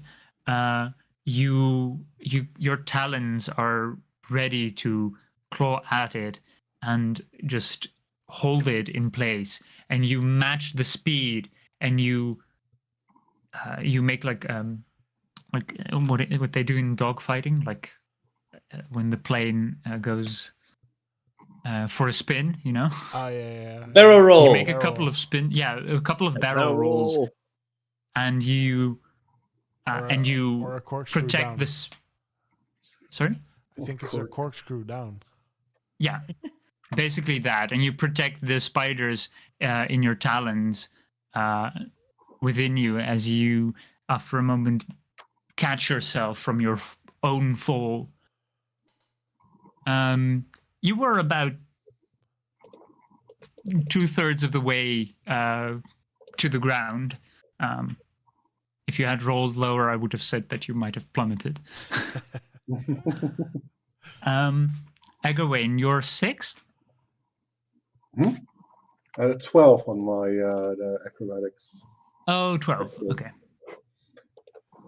That's a lot better than 6. It's double. That's good. You barely managed to catch up to close enough that the spell would affect both of you to Riz, but you do hit a few pointy rocks on your way down. You take 5 points of bludgeoning damage as your side suddenly is scraped by a sharp piece of like a very sturdy hard rock, and it just scrapes, and even your do you wear armor? Yes. Yeah, you do. Quite heavy armor, actually. Even your armor, you can hear like the chalkboard sound on your armor, but then on your armor, like metal against a very sharp piece of rock, and it's just scraping bits, and you see. Glad I reinforced that. Yeah, shavings of iron just flying everywhere. But you do manage to get pretty close, like within 15 feet, as you catch up to Riz's tumble. You probably have one round before you like start your own free fall, like the plummet. Let's see. As I'm quickly doing the math in a 20 intelligence brain, would 60 feet per round falling a minute, so we'll have to be falling quite a bit before I'll actually need to cast Featherfall. It's like when we're about 400, let's say 300 feet from the ground, that's the moment I should cast Featherfall. Yeah. Otherwise, we're gonna have a slow fall for the first half or third of the fall, and then continue falling for the rest, which is still not great. Yeah. But you're already like making sure that you can cast the spell whenever you need. Yeah. Okay. Like making sure that now I've scraped myself open, I've got the ability to like weave what almost would look like a web of energy around us both, and then turn that into what we would now call a parachute. Okay. Braggy, you see from your safe spot, you see both of them just disappear behind the cliff, and you hear nothing. They're just gone. And you saw Moloko fly towards the side of the cliff and also disappear behind it. I would like to add one thing before I go in free fall and put my life completely in the hands of Garwin. You don't trust me? What? I do. It's just that I can have a little bit of damage, but the spider cannot. So I cast a Mage Hand, and I am going to try to put the Mage Hand carefully around the spider without crushing it, in hopes of it just traveling with me instead of crashing into the ground, just in case. Okay. Okay. I'll keep that in mind. Keeping the spider safe. Okay. Even though it's not us risking our entire lives to save a couple of fucking spiders. Both of you have like butterflies in your stomach as you are free falling and you're picking up pace. And, I like to imagine that while like instinctively Riz will try to slow his fall, so make himself big. Instead, Eggerwain is going to try to get closer to him in the fall as well, like dive first. Like since this is a 1,000-foot fall, he'll go head first till he's close enough to really be sure to catch him, or even catch up to him and grab him if you can. Okay. Your mass is also higher, so the rate at which you... Are you calling me fat right now? No, you have very sturdy armor. You have very heavy armor. I shapeshift into Braggy. Okay. No, get close to me. Now, if I see that you're falling quicker than I am, I'm in my dad form though. Yeah. Yeah. Which is a little bit taller than I am. Yeah. Also lanky, so okay. Yeah. And not like metal. Yeah, I turn into Braggy. Because I mean, heavy metal versus a hippo. You get a long body. Okay, so My name is Draggy. Nice to meet you. Yeah, I think in the meantime I like slowly make my way to the edge of the cliff and I look down. Do I see them like falling down if I like peek over the edge of the cliff? Yeah, you peek over the edge of the cliff and you can see them a bit to the right, and they're already a couple of they're moving very fast down, and they don't appear to be slowing down at all. Like they're already a couple of 100 feet away.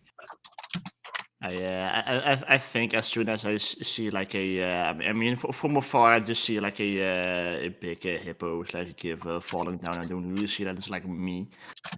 So like because I know no one is near me, I just start bawling my eyes out, but like bawling my eyes out, and I like curl into like a tiny ball as tiny as a hippo can be, and I just remain there. Can I fly over to Braggy and give the spider to him?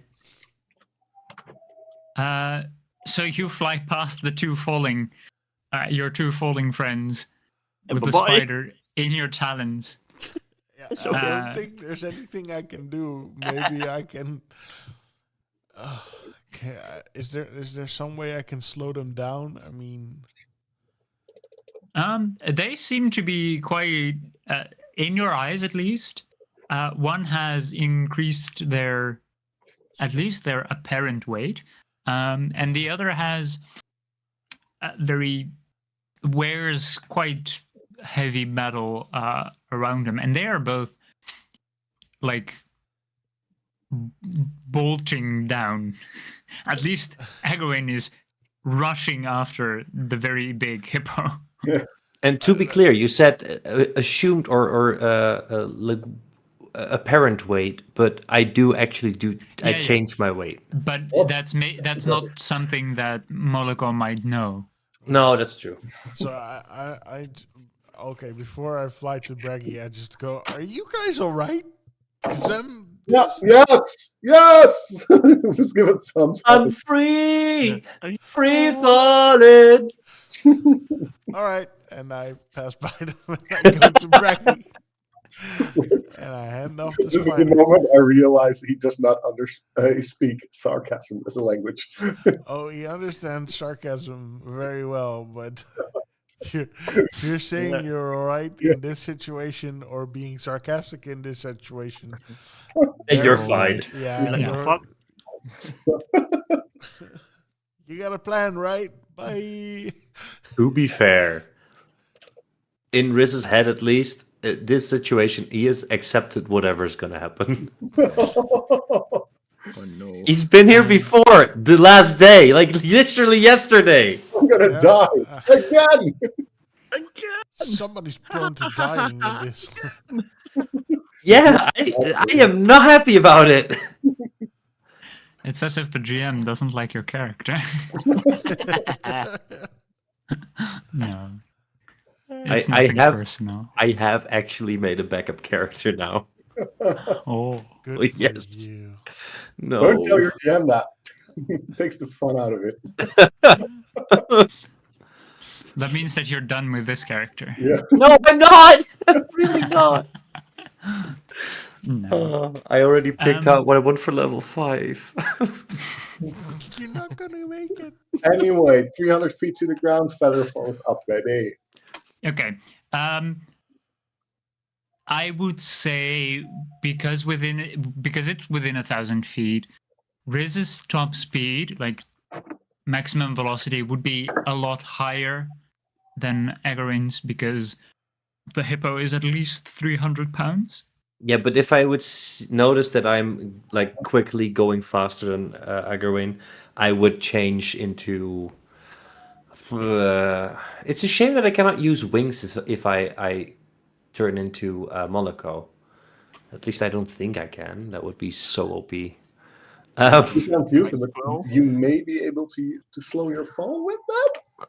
I do think you could glide somewhat, but I don't think you can actually fly. No, your form must have the same basic arrangement of limbs that you have, so adding wings does not work. No. I technically wouldn't even be able to grow the wings. I would just be Moloko without wings, I think. Yeah. That's cool. So I will go for. Here's the thing, DM. If I change into Agarwane, would I have the same terminal velocity, or I'm not actually wearing heavy armor? No, you would be probably slower, but there is like okay, I'm not going to make it too scientific, and that's why I said your maximum velocity would be higher, but because it's only 1,000 feet, you Okay. wouldn't even well, you would definitely reach it at some point, but not On time. yeah, Before not I. yeah. It's more that if you reach that point, you would already be very close to splashing, like splatting on the ground. Yeah. So I mean, I'm making my air resistance very small though, so that should also help quite a lot. yeah, because you would definitely experience the most air resistance. Why not I can turn into a gelatinous cube I cannot turn into a gelatinous cube, unfortunately. with hands and Wait. arms? I can form into a gelatinous dude. Transform into a gelatinous dude. No, I don't think that would even work. But I will make myself as big as possible to stay on the same thing, and then poof, hopefully a spell hits. Can't Yeah, even turn but- into a rock person? Yeah, I could. And some rock people, at least. But we're not having this conversation while falling. I know. Well, but, Moloko is uh, passing by. Like, couldn't you turn you into a rock person? turning into the rock.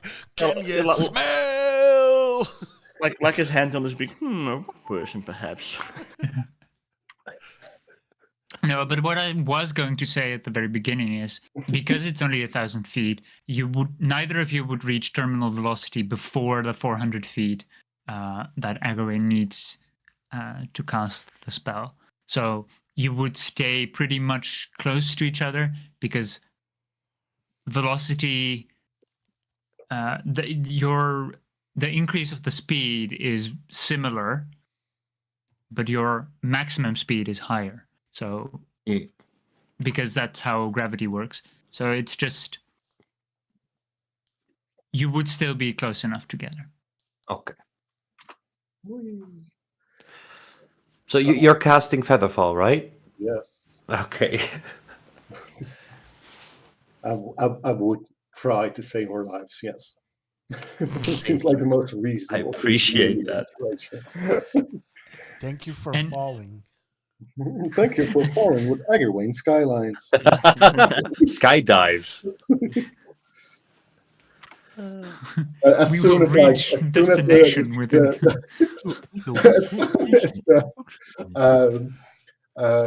as we come to a slower fall, I'll turn to Malako and go like, "That's the difference between you and I. You fly, I fall in style." That's fucking Buzz Lightyear. Malako would probably not hear most of what you say as he is. Well, there Like goes my flying one-liner. Thank you very much. I cast message. No. That's not going to cover 1,000 feet. No. Or- Oh, damn. Well, 500 feet at this point. Do we reach the ground safely? After a couple of turns, yes. But before that, Braggy, you are like you have curled yourself up into a ball. In a ball, and I'm crying. Balls. And the only thing, and like while crying, I murmur, I thought it was the yes. only one, the only one. And I repeat that over and over and over. Monica, you hear him crying and repeating this phrase as you near the edge. With your passive perception, you would notice it pretty quickly. And he seems to be genuinely Upset. sad. Yeah. I didn't want to burst your bubble there, Raggy, but that's just Riz. I think I'm so like into my sadness into my own head. I don't even hear what he says, but I grab Moloko like very tight and I hug him and I start crying over his shoulder.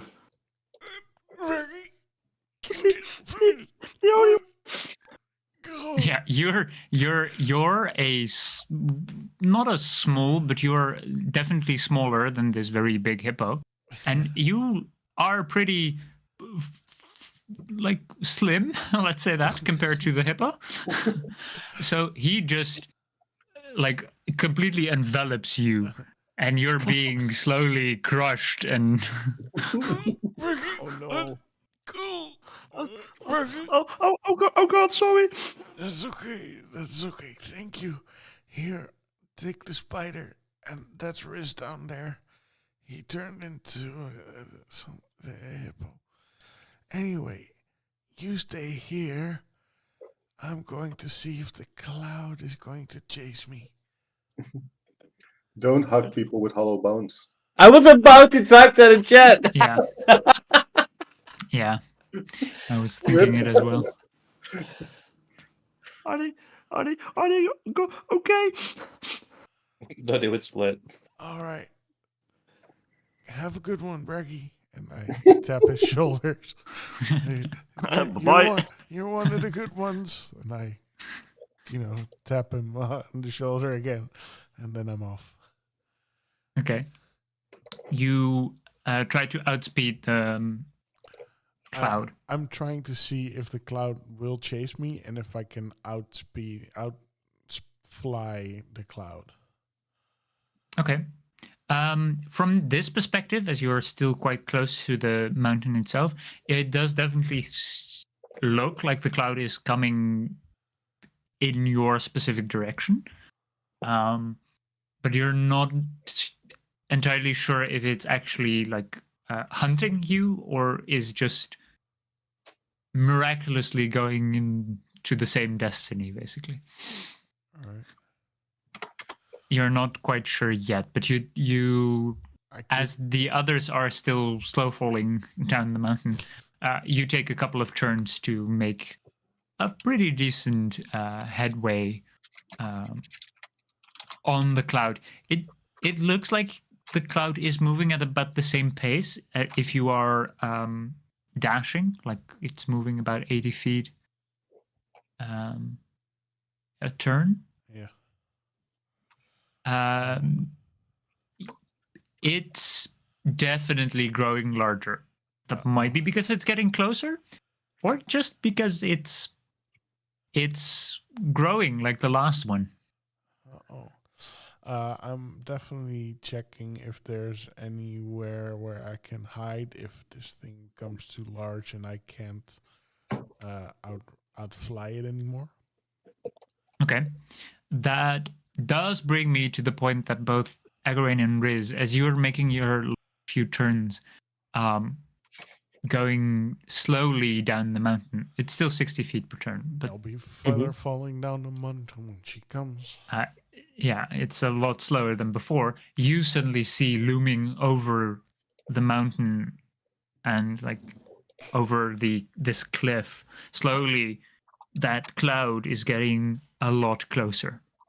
Well, as we're slowly falling, I am definitely gonna take this moment to get a good look of where we are and if there's any spots that we could dash into to hide from the weather. Okay, both Moloko and Riz, I would like you to make a survival check. Mm-hmm. All right. And Moloko, for you, it would still be with advantage because this is still mountainous terrain. I think I'll go for the 26. Yeah, I go for the 26 again. Fuck. That's a 4. Okay. Impressive numbers. Well, you for different reasons. I think I'm putting that D20 in jail. Dice jail. In D20 jail. Yeah. Moloko, you quickly spot and you look down and you see one of those trees, the ones that were the hiding protected trees. before. Yeah. You clearly spot that one hasn't caught fire yet, and is most likely never going to. So that would be a very good hiding spot if you need to. It's still a few 100 feet away from you, but All right. So I it's really need definitely a hiding spot. I'm definitely gonna keep near it then. Yeah, the cloud is, because you moved quite a while away. The cloud is still, at least if you were not to move currently, the cloud would take at least 10 minutes to get to you. So you're pretty safe. Okay. Can I find something for the rest of them? With your 26, No. Sorry, guys. You fell. You're not seeing anything that is 100% safe. But you do see that that avalanche brought down with it a lot of very large boulders. So maybe they can find a spot to hide between these very, very large stones on which maybe another is fallen. You can't quite make out a large enough space immediately, but that might be a good place. All right. So I'm sorry, guys. You survived your fall, but I don't see. Now we're gonna much die. I don't see much hiding space. The cliffs that went down. Maybe you can find a hole. You're at least 500 feet away from me. Okay, I'm gonna. And even signing won't help. Nope. Don't think so. If you were to shout, considering that you are in starting to get closer to the valley, maybe your voice would reach. But knowing mountainous terrain, shouting may bring along with it more tremors and maybe more avalanches. Yeah. Hey, you guys. Yodla, fuck you. Yodla fucked up. It is good that you said it, because Braggy was about to shout at the storm cloud. So, Well, no metagaming, Braggy. No metagaming. Technically, that is true. Mm-hmm. Oh no. Yeah, fuck it. I'm gonna yell at the cloud. Hey, can you fuck off, please? I look at Egwene, grab him by the shoulders. Thankfully, finally safe. Braggy, make a performance check for me. Yeah, you know he's gonna roll well on that. Yep. He's gonna perform the hell out of that shout. Performance. That's my character sheet. Is it a cloud shout? It's in 29. Fucking hell. He intimidates the cloud. Holy shit. Ugly fucking off. You shout, and Moloko, even you 500 feet away, can very clearly hear Braggy's booming voice. It's almost as if he magically enhanced his voice. And it's rushing towards, it's rushing up, but it's covering a very large, wide area. And Egwene and Riz, you at the bottom of the cliff also hear the echoes from this booming voice. I would like you to roll a d20 for me, Braggy. 20. Where are you? There you are. I need to open. That's a 4. Okay, I did not think this would happen, so I need to open a quick cheat sheet. No, that's fine. It's good. It's something. A 4.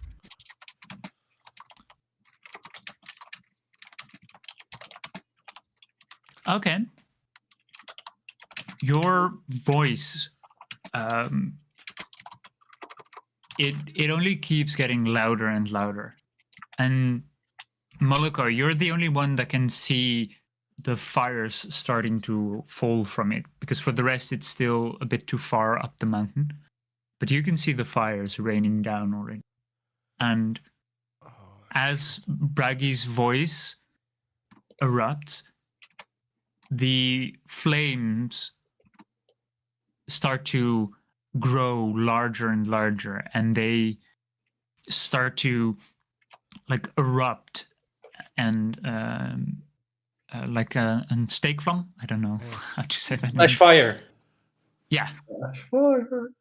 And the entire cloud starts to become a cloud of fire, and it burns Burns. very quickly. God, it feels like we're in a Michael Bay movie. And it burns completely up. After a few seconds, it just vanishes. Huh. You're not sure what happened. It couldn't just be Braggy's voice, but It couldn't also be helped by Braggy's voice. might be. Maybe Braggy's voice found a certain command, or it Braggy. did something magical to it. You're unsure. Braggy distinguished himself. Did I do that? I try to shout and hope, like, Braggy, if you can hear me. Yeah. To that point, Maluko, after that impressive sight of the flash fire, you see large tremors in the mountains, and Braggy and Agarin, not sure. Riz, what is your passive perception? It's not terrible. It is pretty terrible. It's 13. That's higher than mine. Yeah, but you're closer. Fair. Then all three of the ones on the mountain, or at least on the ground, you feel a very large tremor, like an earthquake. It began very soft and slow, but suddenly the tremor is getting worse and heavier, and the fallen rocks begin to jiggle, and they begin to tumble. And Egarain and Riz, you find yourselves like being struck by tiny pebbles from the top of the fallout from the avalanche, and larger rocks are beginning to start moving again. Well, this feels very ominous. Well, feels very ominous. The ground, the pebbles, the sky about to rain down on us. Oh, fuck. Yes. Fuck. We need to run for cover. Find a place where we're not going to be crushed by stones. And I hope Braggy, Belocco can save themselves from up there. But we're still free falling, right? Or feather free falling? You have landed at this point. Okay. You had landed when Braggy started his shout, basically. Okay, so we're just gonna run towards the closest. Do we run towards the edge of the cliff, so back into the mountain to see if we can find a cave, or do we run into the woods? Oh, God. You're not quite yet at the woods. You're still on the slope of the mountain, but the mountain slope here is much more gradual. Like you're at the bottom part, but you're still quite a ways away from really the bottom of the mountain. I think we're gonna have more luck to find a cave than to find any cover out there. You're at least 500 feet from the nearest tree. Yeah. Let's come on, and I grab him by the arm and start running back towards the mountain, I guess, looking for any type of big rock that we could hide under, or cave, or crevasse. Okay. Both of you make a survival check again. Trying to find something. Maluko, you notice with your passive perception of 17, a large tear in the mountain itself, like a crack begins to form. Oh shit, something's coming down the mountain. And the entire mountain seems to start to split, and it starts in the middle, and the crack is diagonal, and it's like slowly making the crack, which is very small currently, but it's growing larger quickly. And is the cloud still getting larger and near me, or? No, the cloud has completely burned up by this point. Oh shit! Then It's clear weather. Well, clear in the sense that it's not the dangerous cloud weather. Then I start moving towards the mountain again. Okay. You see Riz and Egwene dart to the cliffside and looking around frantically for something, probably cover. And Bragi is just gloating at his little outcropping, safe outcropping. Sure. I'm probably getting distracted by weirdly colored pebbles. I Okay. rolled a 3.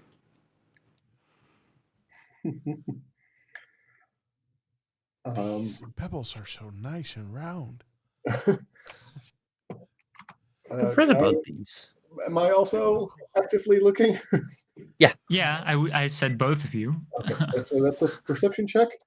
I'll No, survival check. wish. survival check. Sorry, I will still add to that. Like I will take a moment to focus and realign like my posture. As Riz is making a few steps ahead of me, I will kind of focus back my bloodied and beaten body to give myself guidance. Okay. Come on, turn that into something great instead. A 16. Okay. After you take a moment to focus, you start to carefully look. Like, unlike Riz, who first started to frantically look around and just caught a glimpse of something shiny in the rocks and went for it immediately. You carefully scan your surroundings, and you see a crack or a tear in the cliff has started to appear. You're not entirely sure if it was there before you fell, or sorry, during your fall it was created, or just now after the booming voice of Bragi, but you and the tremor. But there is a fissure like in the side, and you could probably squeeze in there. You're not sure with your 16 if that is the most safe space. If that crack gets bigger, that might be dangerous. Or if it collapses, that would be dangerous. Or if debris falls in front of it, that would be dangerous. But being out in the open this close to the mountain would also be dangerous. Yes. Very dangerous. We are definitely between a rock and a hard place. Yeah.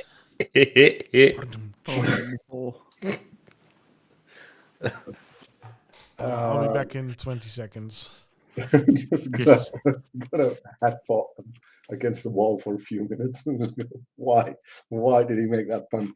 I will definitely. Best shot is that cave over there. What? Oh shit! Rushwarded. Okay. Like he grabbed my hand before, I will now grab his and kind of drag him along. Okay. You guide him quickly to this crack in the side of the mountain. Let me guide you to my crack. Wait.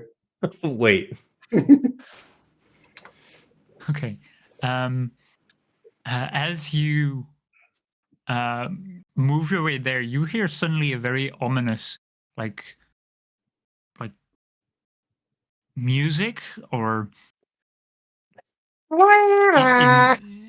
Yeah.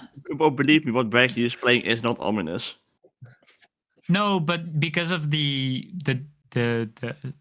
distance and the way the music carries, it sounds very ominous. There are all sorts of very warped tunes that are being played in rapid succession. And you're not quite sure where that comes from, but it's probably what that comes from, but it's probably Braggy's fault somehow.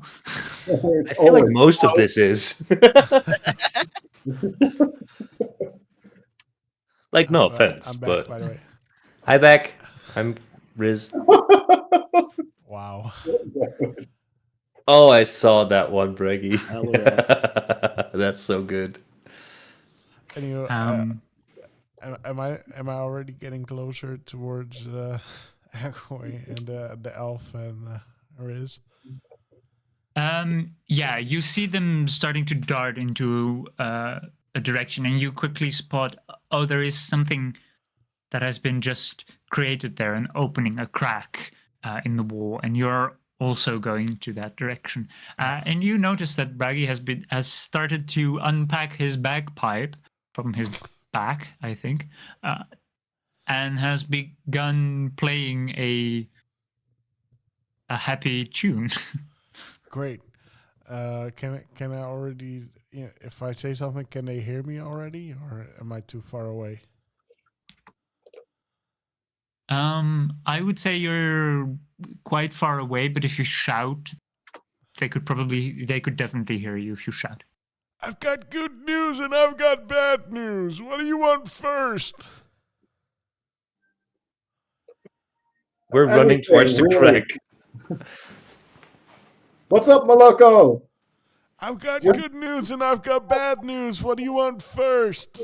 Anything, just lay it on us. Well, the good news is I think we found the thing that is creating these, storms. The bad news is I think we're going to have to face it. Okay. What did you find? Well, it's kind of cracking up, this mountain. It's what now? The mountain is cracking open. I don't know what that Braggy is doing, but he should be coming down. And we are in the mountain that's about to crack open. Well, that's going to be... Yeah, I look at Eggerway and I'm like, what do we do? I'm like already 1 foot inside of the crack, like... Yeah, you have just, like, you've turned both your heads back as you were running towards listening to what Moloko was saying, and as you turn back instead, put your first foot into it, you both see a moving wall. The back wall of this crack is moving quickly, and it's moving up at a rapid pace. Oh god, the mountain is alive. Braggy!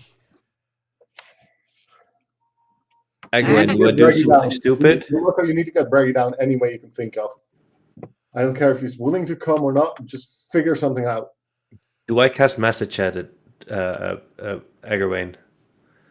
No. We are ants compared to it. Whatever it is, it's dangerous. We do not want to... I just think Braggy doesn't hear Moloko over the bagpipes. Like the bagpipes are like close to his head. Yeah, definitely not. Braggy, you're happy. Your world is perfect. I mean, I'm not per se happy. I'm just playing out of like boredom and just hide pain herald moment.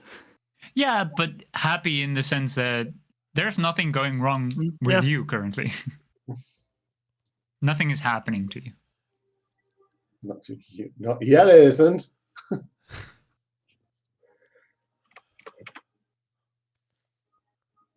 We get in or not? So we're not safe outside, right?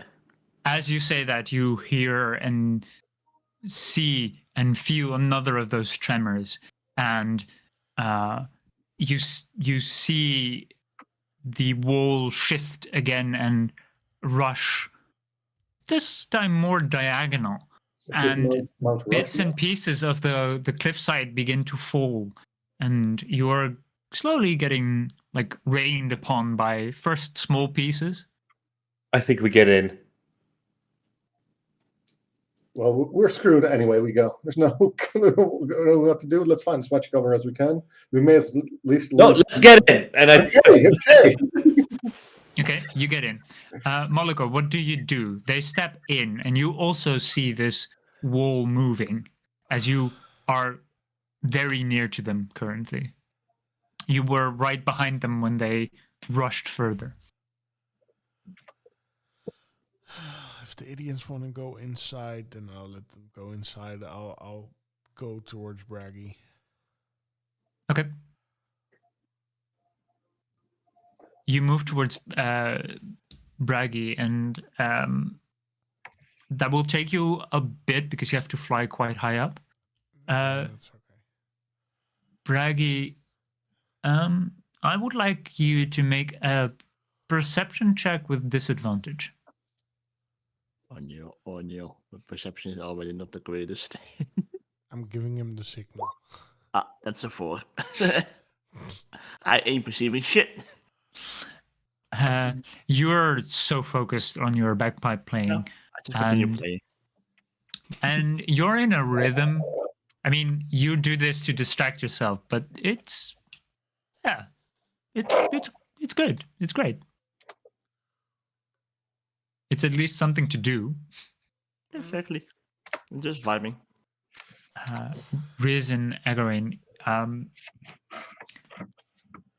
you see the crack that you're in starting to spread more and more as this wall, or whatever it is rushing past it and is seemingly expanding, or at least causing the rock to widen, to make more space for its movements. Do we see anything that resembles a creature or a smell that maybe says us that it's a creature, or do we feel magic here? What's happening? Make either an investigation check or a perception check. I'll go for an investigation check. How about that? Same. I rolled to save my fucking life. Ooh, that's a 22. Hey, yo. Okay. Again, you look around and you smell nothing. You see, it's just it's definitely not just a wall, but it has a very stone-like texture. And it's moving so fast that you can't really focus on any of its details. Riz, with your 22, you see scales. This no! Is a scaled thing, and it's pretty wide, and it's probably very long. It's a very long, thin thing. It might be its tail, or it's just like a worm with scales, because it's very consistent, the same diameter. As soon as I realize that it's scales, I grab Garwin by the back of the armor, and I just say, "Neck scruff, scales, white scales. Excuse me? This is a fucking dragon or something. We need to get out now and just run. Just run." And I turn around and I start running. Back outside, just meow. Eggerwayne starts to join and then kind of pauses and then goes to himself, have I ever heard of anything like this? He thinks very aggressively if he's heard anything in his studies, read anything of such a special interest creature. I'm personally make a thinking history white check dragon. with disadvantage for me. I think it's a white dragon. That's me, the player, speaking. History. I mean, I was around for it, maybe. That's not all my... Gee, Holy shit. Why is this one of my best rolls so far? Hey, Good. yo. Guidance. Fuck the DM. I'm gonna get guidance to that. Every bit helps. I'm hoping for a dirty 20. Sure. You are not entirely sure, but it's definitely not a normal dragon. Oh. It's too long. It's too big for it to be a dragon. You're not quite sure what the maximum size of a dragon could be, but if you just imagine that every time it gets older, it just grows like by 2 times, even if it would reach like 1,000 years or more, it wouldn't be able to get this big. Like, this is massive, like colossal, much more than that. I say out loud, but not like screaming because I'm afraid to pull attention. Christophilus! Christophilus! Okay. Yes. What can I help you with? Please tell me you know what that is and where we are safe. While running. If I have to, I will drag him with me because I know he's slow. Yeah, you have to drag him because as you are running, you summon him and you heard just yes, and he was already far behind you. Yeah, I'm just taking him with me next to the spider that's still floating in my spectral hand, which is invisible, by the way. Which I would say at this point would be at the end of its like run time because that only lasts 10 minutes, right? A minute. Oh, so I've recast it a couple of times already. It's a cantrip. It's fine. Yeah, that's all right. You pluck Agarin from you pluck Chrysophilus from the air and you drag him along, frantically asking the question. Well, to be entirely fair, I don't exactly know what it is, but I have a solid guess. But tell me, please. But even if I told you, you wouldn't know what it is, what it does, or what. Do you know of any safe spots anywhere nearby? Safe is relative right now. I know. Safer. I think the Hag's Hut is probably the most safe place. Or I don't quite know if Lathander has the power to intervene here, but maybe your chapel. That's so far away. We're never gonna make that. I do know you can try one of those trees. They seem to have the most power. I don't know if it can stop this creature. What's it called? Well, what I'm saying is that I'm not entirely sure. It's between. Okay, so I don't think you have time for a history lesson, so I will make it very brief. There are 2 types of like dragons generally. There are the dragons that you probably know of, have heard of, and then there are something some people call spectral dragons or spirit dragons or whatever, and they are just very long snakes basically, and they're not truly dragons, but they can grow massive, and I suppose that this thing is that very large snake. And we just woke it up from its slumber somehow? Oh, I don't think it's quite alive. Neither are we gonna be. Oh fuck! What's worse than a big ass dragon? No, don't ask that out loud because then it will start raining. I would like you to both make a dexterity saving throw because you are running through falling a rain of stones, basically, and you're trying to dodge the larger stones to only get hit by the smaller ones. That's a dirty 20. I can go for a 15. Okay. Agarin, you're hit by a couple of larger rocks, and you take you take 10 bludgeoning damage as you are plummeted as you're pummeled. Sorry, not plummeted. shouldn't As have you're waited. pummeled by rocks about the size of your hand, and they're hurting. Even your armor is getting slightly dented from their impact. Yeah, that.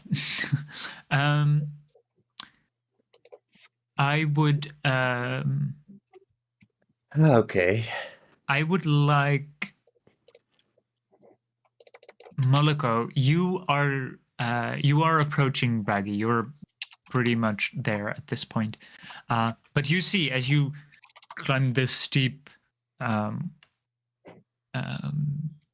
incline, you see a little further that crack that you first saw that was small and was expanding has turned immense, and a very large gray like serpent is ringing, like you can see it through the crack. It's just moving, like it's tunneling through the mountain, but you're not quite sure where its head would be, but it's definitely tunneling around. All right. So I've reached Braggy. Yeah. I slap his bagpipes out of his mouth. Hey! Relax. There's something going on right now. We need to get off this mountain really, really, really quick. I see a large snake or reptilian-like thing crawling in this mountain, and this mountain is about to crack in half. You need to get down now. Now.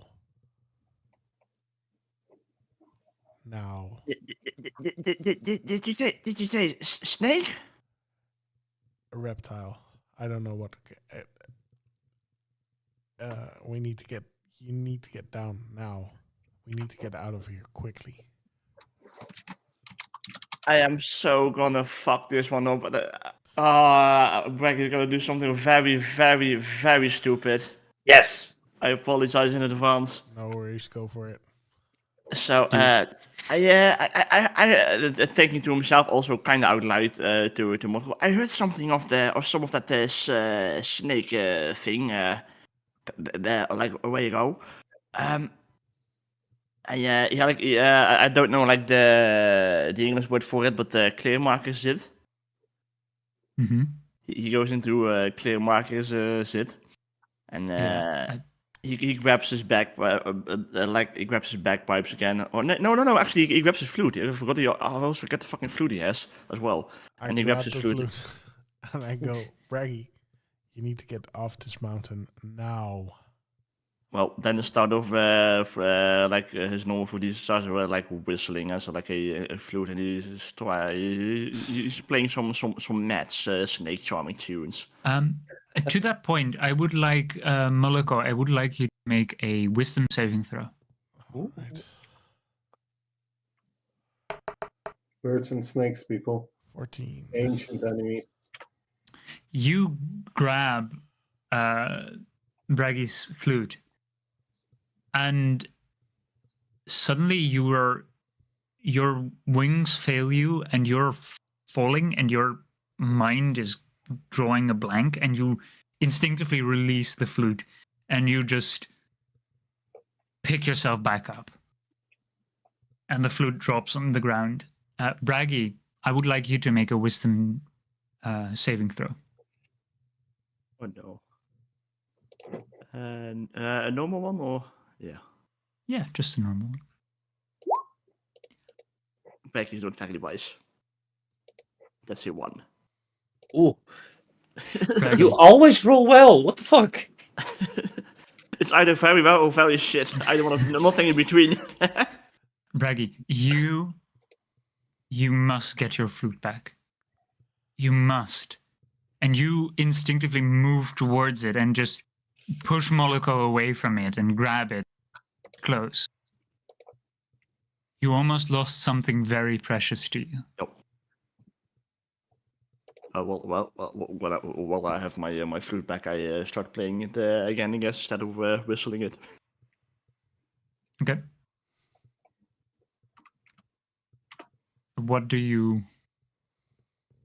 I don't know. As I heard Snake, I don't know how fucking Snake charming tunes go, but Okay. just imagine like some beautiful Eastern tune. Okay. Yeah, I guessed as much, but I wasn't quite sure what your entire plan was. Make a performance check. I would say. No, just make a performance check. This is the time to roll a net 20, man. I am praying. What's this being like a 1 as well or some shit? Oh no. As 16. That's really bad for you. Yeah, he rolled a 5. It's Oh, really good God. for me from all my rolls I so was gonna say far. it's a bit late to give myself bardic inspiration. So Yeah. Can't even give yourself bardic inspiration. I don't think so, Yeah. no. No, it's another target creature. Mhm. How egotistical would you have to be able to legitimately give yourself inspiration? I don't know. Uh, Holy shit. You can do it. Well, it's just. I know a bard yeah. that I can do it. can. Hashtag self-love. Yeah. What, Scanlan, probably. Yeah. Yeah. I mean, there are a couple Um, of bard classes that do that. 16. Subclasses. You start playing, and you don't even know where this snake is, but you feel in tune, and you start playing a very nice, like, what you assume to be a snake charming tune. You've never met a snake charmer. You've never even heard of snake charmers. I'm But winging it. Braggy has the idea that snakes and flutes will be a very good combo. You start playing, and again, your playing starts to pick up. The sound is louder than you're used to. And Moloko, you also, with your very sensitive hearing, you notice that you're not only hearing the sound from the flute, you're hearing it from all around you. And Riz and Egorin, you suddenly also start to hear very soft flute noises that get louder and louder. And after a moment of playing, all of you notice another tremor, but this time much larger than before. I want all of you to make a dexterity saving throw. Yeah, even Moloko. What did I do? 15. That's Uh, dirty 20 again. dexterity. Like as Why Eggerwayne is do I hearing, roll the net 20 now? Sorry. as Eggerwayne is hearing the music, he's just gonna turn around and look Shit. like, where's this coming from? He's just gonna be. Fuck me. Moloko, what did you say at the beginning? I couldn't hear you because 15. Sorry. 15. Okay. And Riz, now I forgot what you rolled. Dirty 20. Yes. Yeah. Well, I'm a lovely little 4. Perfect. Braggy, you are sitting like in the position that a snake charmer, like yeah, exactly that, like a meditative position, and you suddenly feel this earthquake, and you just manage to balance yourself whilst sitting and just continue playing your flute, just jiggling a bit, but not really affected by the quake. Moloko, you see shards of stone around Braggy basically erupt, and you're hit by one. You take 1 piercing damage as it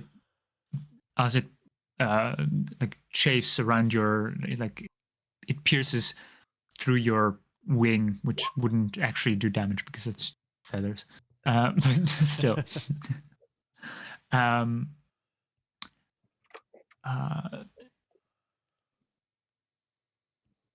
Next one is Riz. you see beneath you suddenly a similar fissure, a crack in the ground appear, and you quickly dart off and you manage to dodge it. But Egawin, who's right behind you, just starts to sink into the ground as the ground beneath him just vanishes as it cracks open. Egawin, you are tumbling in a fissure that is growing larger and larger, and you land after a few dozen feet, taking. Father Oh fall? no. It's a reaction, right? It's a reaction, yeah.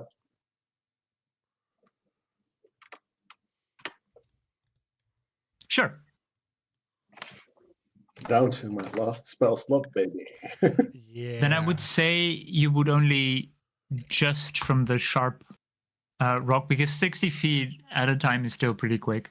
You also take 1 piercing damage.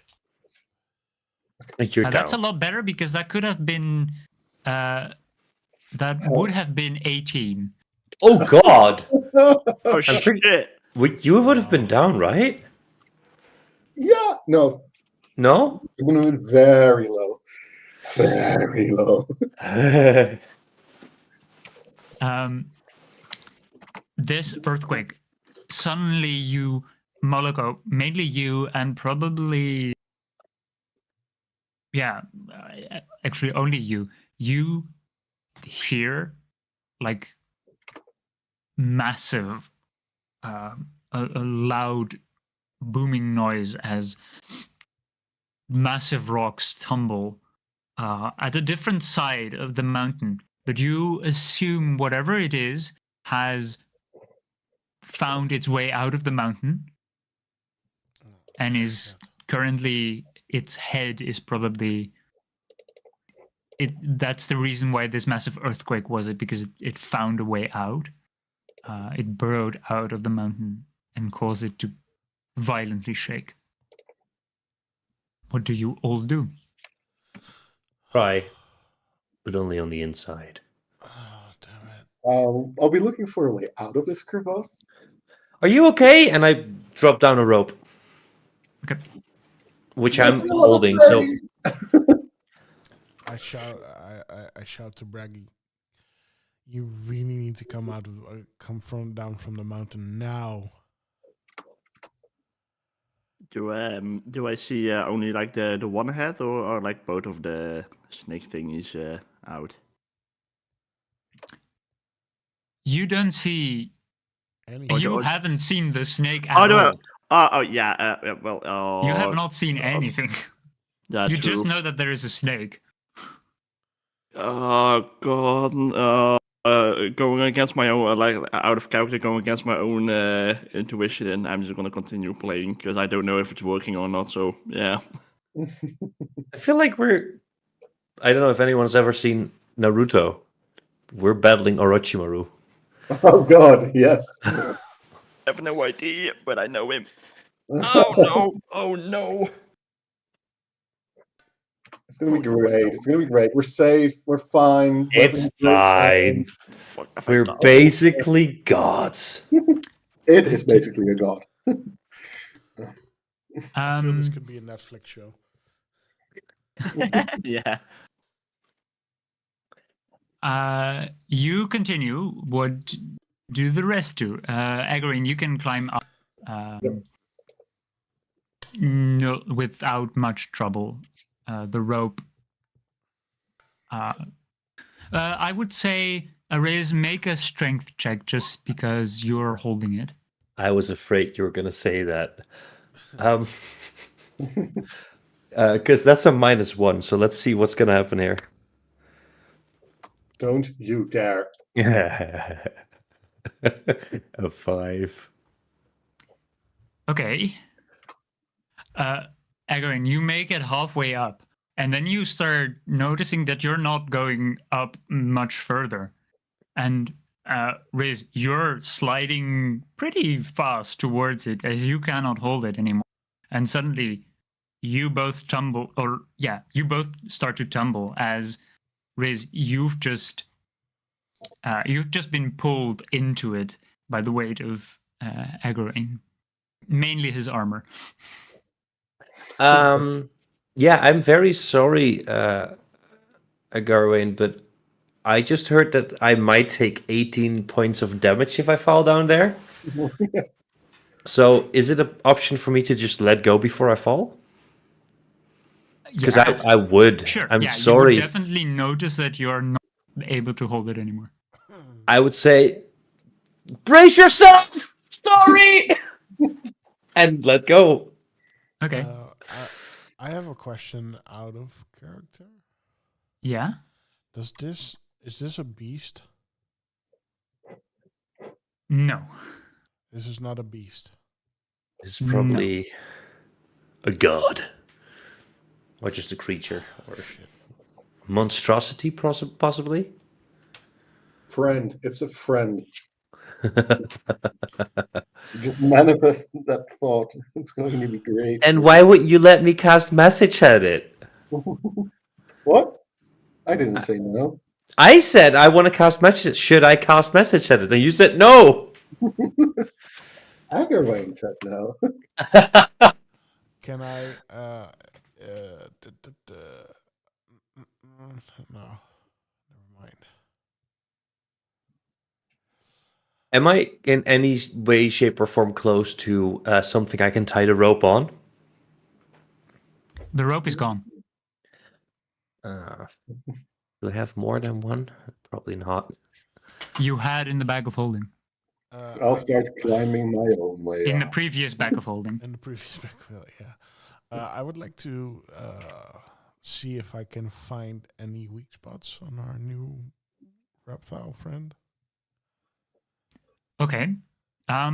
Make a nature check, but I would say with disadvantage as you don't quite know this entity.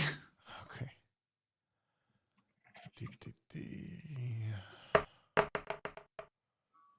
Oh, that's awesome. That'll be a 9. Yes. You figure if it has a head, maybe it has eyes. And eyes are usually not protected by scales. Eyes are always the weak spot of these kinds of creatures. Oh, great.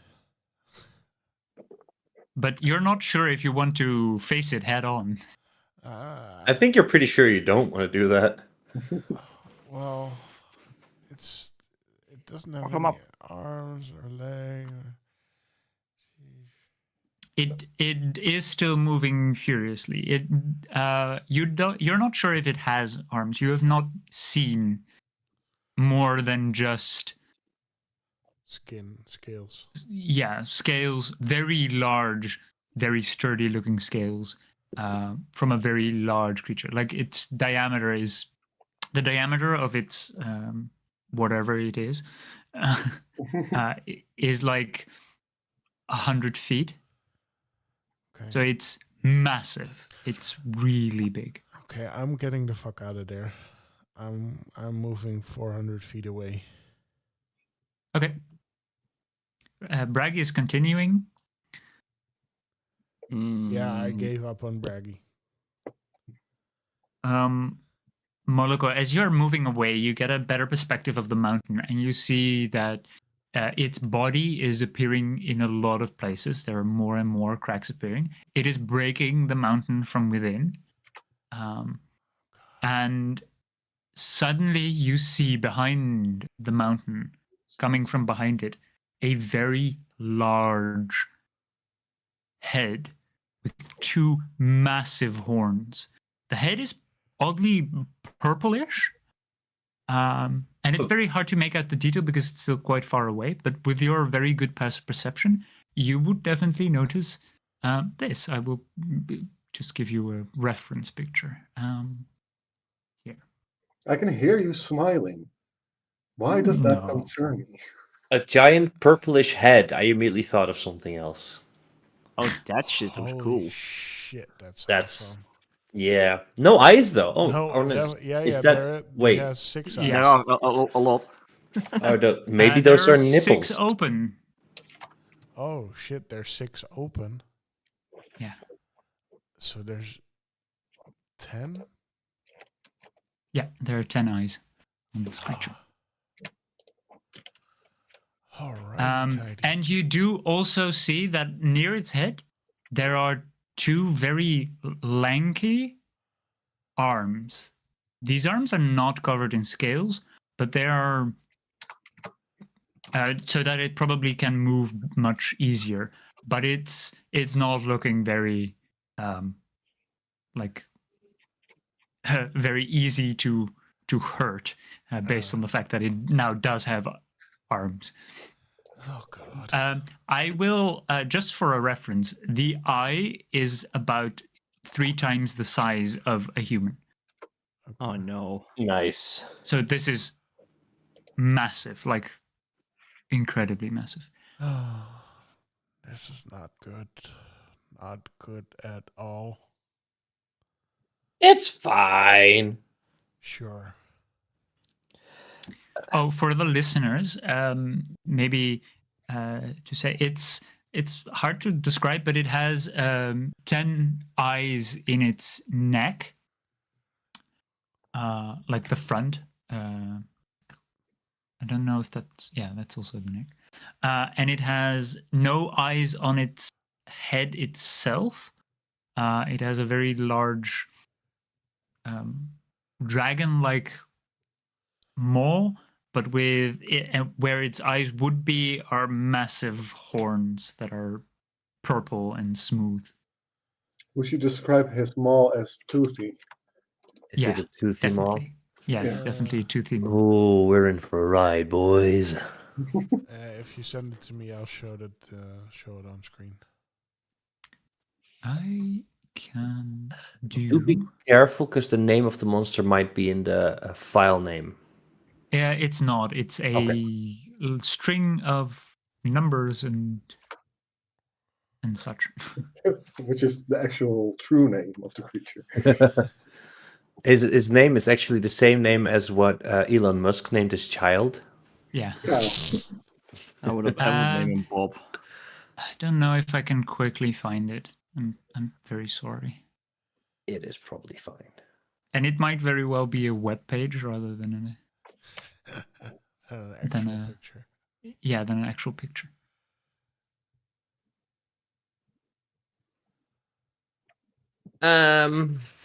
So. Wow. What the fuck do we do now? Well, I mean, run. I'm running. I tried to get Agarwane out, and then I'm running. Agarwane is almost. Well, I can now certainly say that it is not what I thought it was. What is it? I have no fucking clue. That's worse than what I hoped you were gonna say. I can, however, tell you that I don't think it's really living. Neither are you, but you could kill us in a second, in a split second. Well, and it's safe to say that this thing is more powerful than you. Yeah, it could definitely exert more power. Yeah, definitely. Yeah. I don't think it can kill me. I'm pretty sure it can't. Let's not find out. You're back. Good. Let's go. Yeah, we're splitting the party. I'm very sorry, Braggy. There's no way we can help you. Yeah, very fair. Like, I'm not. Love you. Yeah, we're gonna miss you. Bye. Let's hope the creature misses him as well. Oh god. Eh? Let's hope. Probably got like a +20 to hit. Holy. Oh, this feels like a moment to shoot at its eyes. You're very far away, though you do have a lot of range. Yeah, 600. Yeah, it's still beyond that. I think by now I see the head as well wide. Okay, how far away am I from its eyes? What is strange is that its body is moving very quickly, but its head is not really moving much. Okay. It is definitely looking for something. It is trying to observe, but whatever it's looking for is pretty tiny, probably. Might be one of you. It is, yeah, what do you say? At least a few thousand feet away. It's at the other side of the entire mountain. Oh shit. Okay. And the mountain is quite big. It's one of the bigger mountains on this ridge. Mountain ridge. Do I see him looking for like something as well? You are pretty well shielded from it, as you are like burrowed slightly into the mountain. You're still in your safe space. Oh, like God. covered. I'm so conflicted as fuck. Do the worst thing you can imagine. Do it. Oh, God. Every single time you said this is a bad idea, something cool has happened. Like, even now, this is super cool. It's terrible, but it's super cool. Becky, he's doing all the walkers, and he's like, they are taking their sweet time to bring to like get back up here. And I peek my head outside and I see, hey, yo, what the fuck? As you peek out, you see its entire body shift into your direction, and it is starting to move. And it seems to move closer to you, quite fast. Do some Pat Rothfuss shit. That's a niche reference. I like it. Becky thinks to himself, when did the walkers started happening? And he's like not in a slow way, but like quickly scratching his chin, like, and he's like, I played the bagpipes. The mountain started moving. The mountain started moving when bagpipes being played. Yeah, once again he puts the flute away and he grabs the thrust toward the bagpipe. At the same time as he starts, don't know if this is allowed, so let me know if it's not loud. At the same time as he starts playing the bagpipe, he's casting a major image. And with major image, he cast a perfectly replica of himself. Okay. The image can't move, but it looks like. It is it's you, but slightly bent over because it can't be bigger than 5 feet. You're a little taller. Oh no! That's minor illusion. I've as a. This is major image. Yeah. Yeah. Major image. No, yeah. Okay, that's fine. Yeah. So it's a 20-foot cube. So I just see like it literally says a perfect replica as I get it. No, I thought you meant minor illusion. I got the mixed up. Sorry. So at the same time as I cast that, I also start playing the bagpipes to see if anything happens to Mr. Snake. Okay. Wait. You're still looking at it? Yeah. Make a performance check for me for the bagpipes. Normal. Oh, I pray to the performance gods. Fuck! Sorry. That's about as low as you can go. You rolled a 2. Luckily, it was not a natural 1. Can I roll for my major image? No. No. Your bagpipe playing is definitely not as good as your snake charm stuff. Like you're a very, very good snake charmer, but you're not really that epic on the bagpipes. The creature seems to be unfazed and is still rushing towards you. You're unsure how far it can actually move, but it's getting larger very quick. The distance it's covering is a lot. Do I see if it's angry or not? Make an insight check. Oh God. Oh, Oh, could be worse. I would have had that 10 a minute ago, but Yeah. You're not entirely sure of the body language you get from this creature. Like, its body language is a bit hard to get, seeing as you've never seen something like this before. You do know that it's definitely coming for you, as you can see Moloko flying quite far in the distance, and it's definitely not targeting Moloko. It doesn't seem to try to attack you. If it might have had a rain form of attack, it would have probably already done so. You're not entirely sure. It's unknown terrain.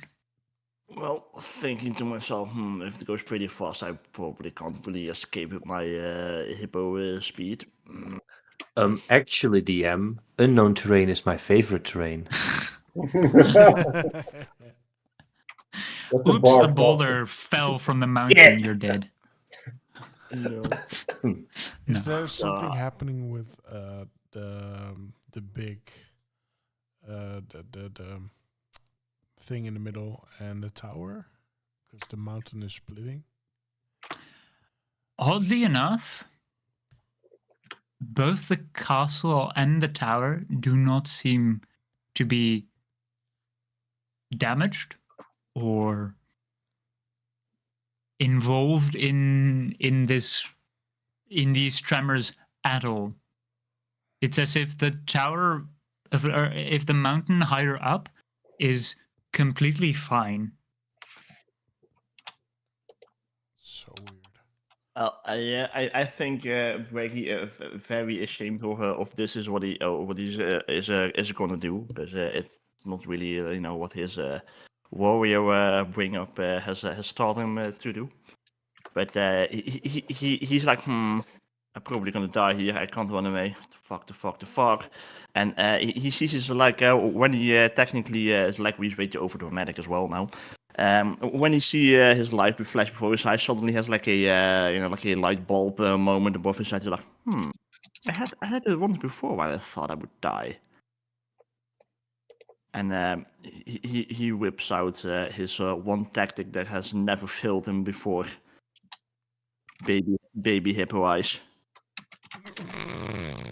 Okay. Make a persuasion check. Oh God. Oh. Yes! Sorry. That was a way too happy one. Sorry. I think the DC would probably be like a 30. Yeah. Probably. I mean, the hippo eyes are very effective. That is true. You're yet again, like with the giant deep in the mountain, you are, or on the bridge rather, you start to look very, very cutesy with big hippo eyes, and you make yourself look small. But the creature seems to be completely unfazed. It's still moving towards you, and you're not sure of its intent. You probably have one turn before it reaches you. And it has covered like at least 3,000 feet in a couple of turns. Quickly out of character. I so badly want to run away, but at the same time, I so think Braggy wouldn't run away. Do what the character would do. Exactly. What's the worst that can happen? Becky's gonna hold his eye as baby Becky. How far would you say I am from the ground? He's gonna stand his ground. He's gonna be being like cutesy baby Becky. And prays inside of his head. He's praying for dear life. Okay. I would like to join to pray for his life. Okay.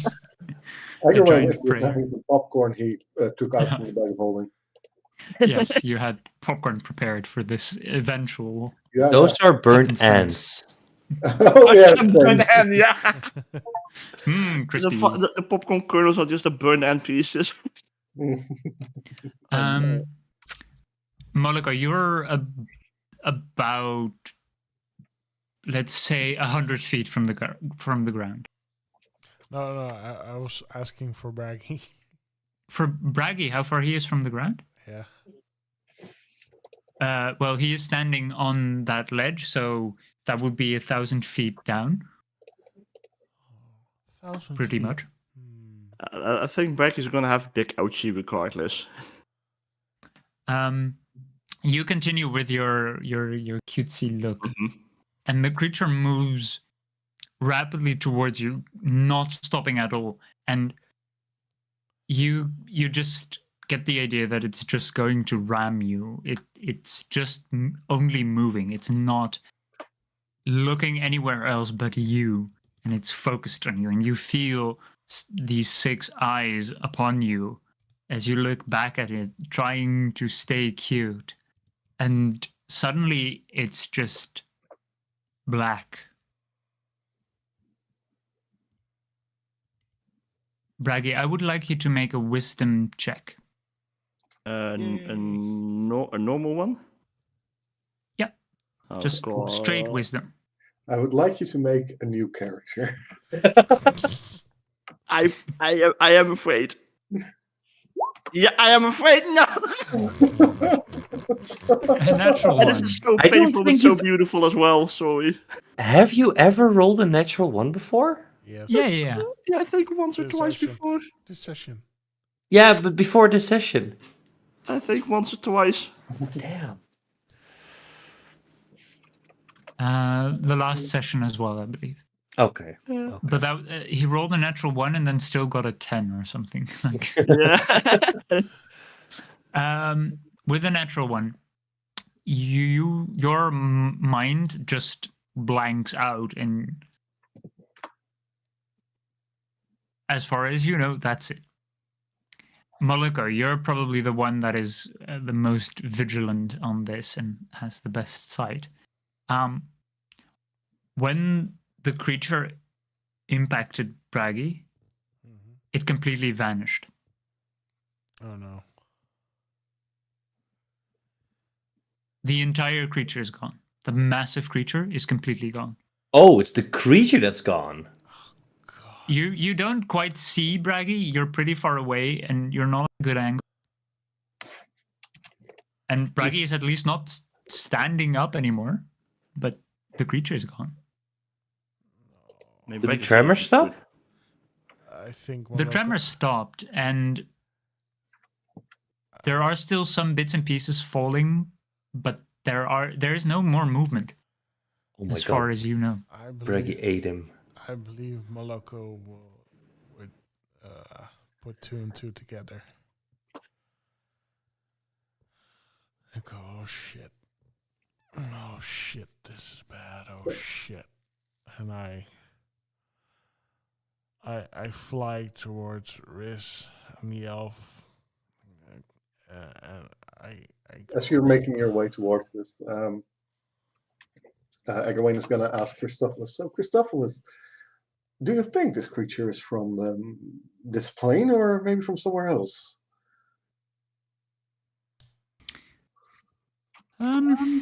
Well, to be entirely sure, I don't recognize this creature at all. It might be older than. You? Well, it's definitely older than me. Have you seen that creature? The size of it, that can't be a small one of those, can it? I hope not. Oh god. Oh, I hope not. And the only thing I could possibly think is that because it's purple, it might come from the astral sea. But that's a far stretch. That's just because it's purple. No, it kind of makes sense though. It's alien. It's beyond Well, anything I've ever seen, or read about, or dreamt about.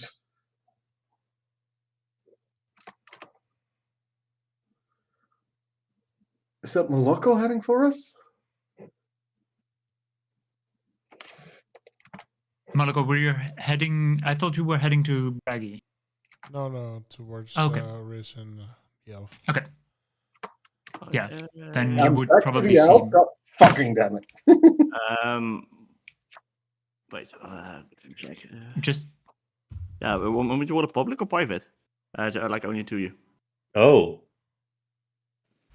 only to me, please.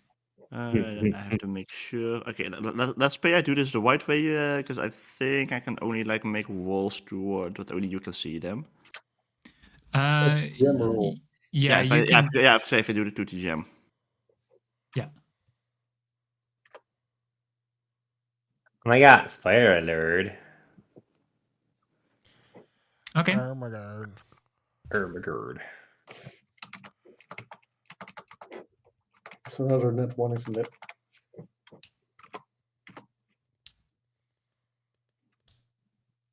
Do you guys do more than just waiting for Moloko? I think I would probably, because Moloko is faster than all of us, so I think I would just tell Moloko to get towards us and then keep running in the opposite direction. If that thing comes back, we're fucked, just like Braggy. Yes. So we should find a space to lay low. Yeah. Am I in yelling distance already? As soon as you're in 150 feet range, I will send message. Or 120, sorry. You're definitely within yelling distance. You roughly went to the same direction. You were just a lot faster than them. Yeah. Okay, I yell, stop running! Stop! I cast the message. What happened to Braggy? We're getting out of here. Stop right there, Braggy. Criminal scum. I was thinking the same thing.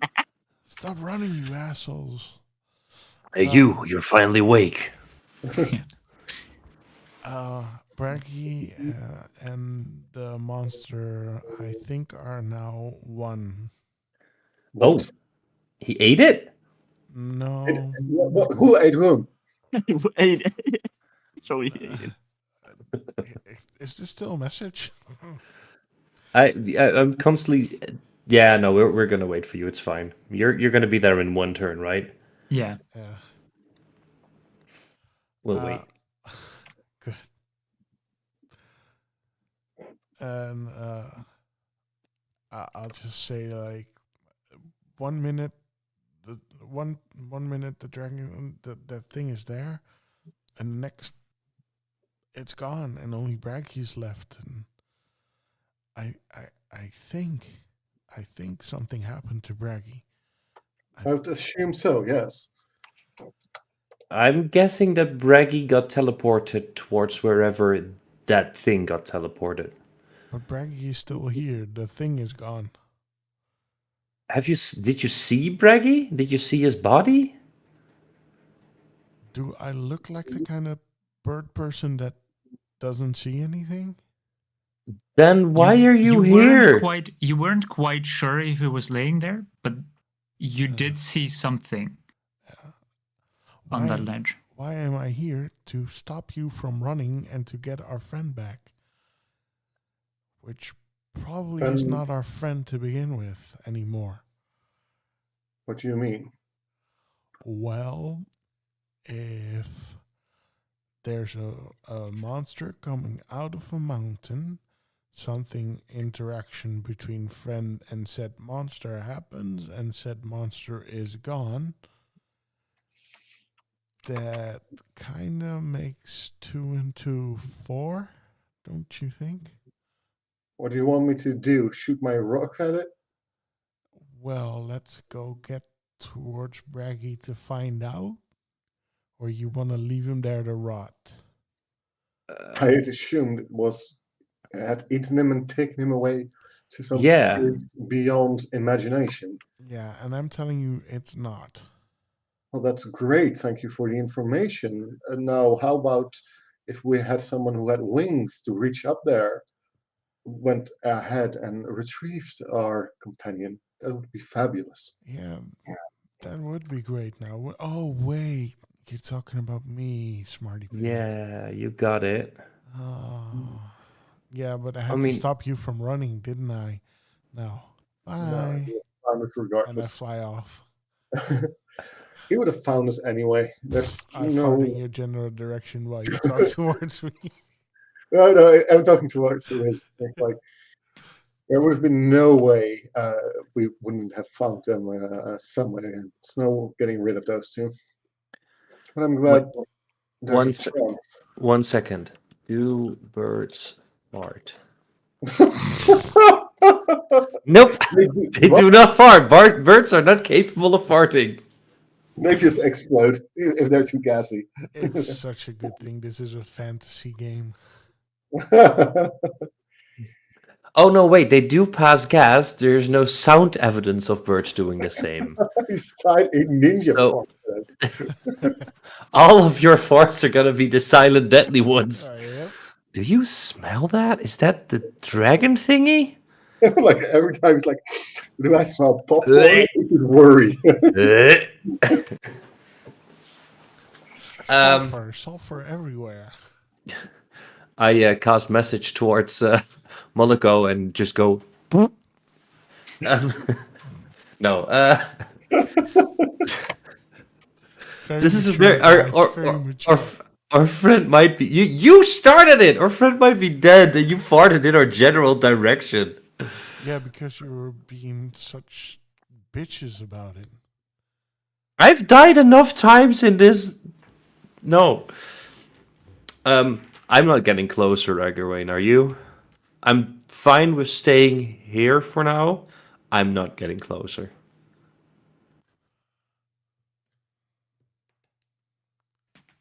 Moloko, as you near or get nearer, you definitely see Braggy seemingly passed out, maybe just dead, unmoving on the ledge. He's still far away, but you can at least see that he is there and that it is apparently, at least in appearance, the Braggy that you knew. Yeah. I'm gonna approach with caution. Okay. Make me a perception check. Just maybe it's higher than your passive perception. Nope. 12. Okay.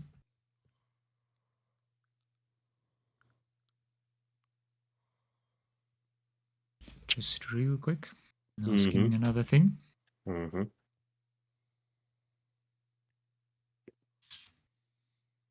This is very...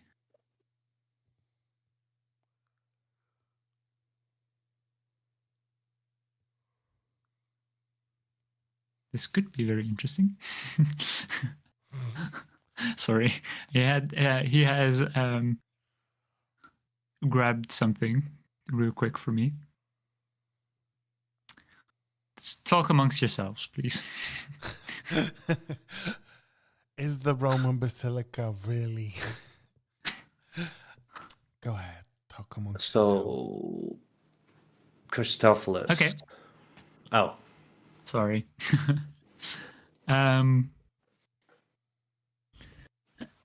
You approach closer, Moloko, and you briefly notice as you get closer again, a very faint like movement in Braggy. It might be that he's still breathing, but it seems to be very difficult for him currently. He looks dying. Oh shit. He's definitely not dead yet. He's rolling death saves. No. Maybe. No. Can I look at him and see if there's anything like can I do a medicine check on him? You're still about 200 feet away from him. Okay. So that would be, if you go at full speed, that would be 2 turns at least. Yeah. But you could certainly try to see if he has a wound and where that might be. Okay.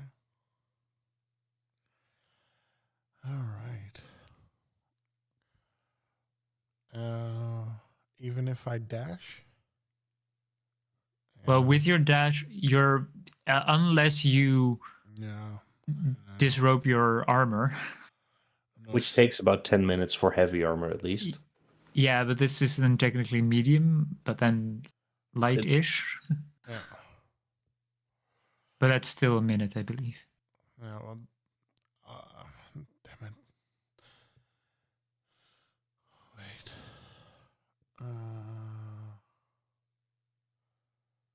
So your current top speed is 80 feet per round. Yeah. Oh, damn it. Cure wounds just fucking touch.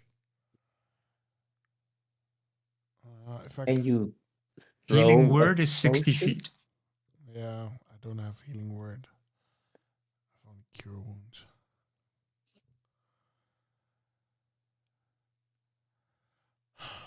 Damn it. I do have speak with animals, so I can. I might. Ask a I mean, spider to heal it's a him. hippo. No, I can Oh no, speak yeah, to the spiders. No, they see someone die. Poor spiders, I forgot. No, I'll just fly toward. I'll fly. I'll have to take the risk. Okay. You get closer. Surprise, motherfucker!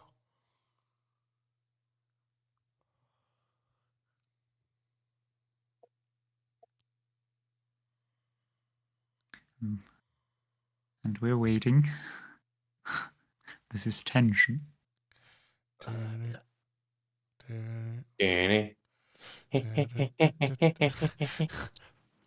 Peter Griffin.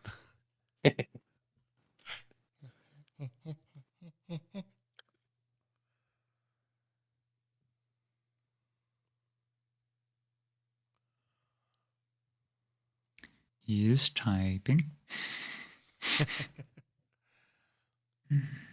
Is the Roman Basilica a real basilica? Talk amongst yourselves. Moloko, you get closer again, and suddenly you see his breathing getting slightly more stable. He doesn't seem to be as wounded at it. Well, he's still probably wounded. You can't see where or how. You don't see anything wrong with him. But he's probably not dying at the moment. Good. I would say that you would also now know. Well, we will tell you. Yeah. Because he failed his wisdom saving throw, I was considering like, okay, do I roll for damage or do I just knock you unconscious? So I knocked him unconscious. He rolled a 2 for his first roll. Then an 11, then a 3, then a 15. Oh my god. So it was a 50-50 chance if he would survive. Well, slightly more. It's like 59 death and then 51 alive Yeah, chance. before we feel this one, I had to unmute my mic because I was laughing so hard with the last roll. Oh my god. He rolled a 19 for his last roll. That's saving the himself from braggy death. lug. Because I was like, okay, I'm just not going to do anything and see if you die. Yeah, fair. Like, God, I was just so scared for a second. I was like actually like nail biting the shit out of my fingers. What the fuck? Sorry, I'm back. No, that's fair. So as soon as I arrive, I want to cast Cure Wounds on him. Okay. I'll do that on second level. Okay. As you go to cast Cure Wounds on him, it's odd, but the spell fails. Wait, I just lost a spell? Yeah, you try to Cure Wounds him, and he's definitely not dead. He's breathing. He's very clearly breathing. And you check again. Yeah, no. He's definitely breathing, but the spell won't go through. there is some form of resistance from him. Oh my god, are we gonna have to drag his body down the mountain? Oh no. Oh put, me, no. put me in the back of holding. I'll just be quick so I don't lose breath. So there's resistance from him? Yeah. He's definitely, or his body maybe, or his mind is definitely, something is definitely not allowed your spell to influence him. Can I smack him again? You do 1 damage, he dies. I would say a non-lethal smack. You could certainly try, yeah. No, I would just say it happens because he's unconscious, so it's not hard to hit him. No, Braggy, your major image is gone, sadly. When you went unconscious, it was done for. You smack him, but he does not react. However, skin is a lot harder than you remember, and you briefly feel pain coursing through your hand. You didn't smack him that hard, but it hurt you probably more than it hurt him. Okay. He's got very tough skin suddenly. He already had that, physically and metaphorically, but now it's even tougher. Tougher. Tougher. Tougher. Grievous. Yeah. I am as confused as you guys are now. I feel like I don't want to fly all the way down again just to get their attention. So maybe I can scream. Maybe they hear me. Maybe they won't. Okay. You know, while we wait, we should have some of our rations and just have a little bit of a picnic. This has been a very stressful time. These idiots. I You also Yo, need some help. Help. Yeah, that's probably what you would hear. Yeah, then fuck.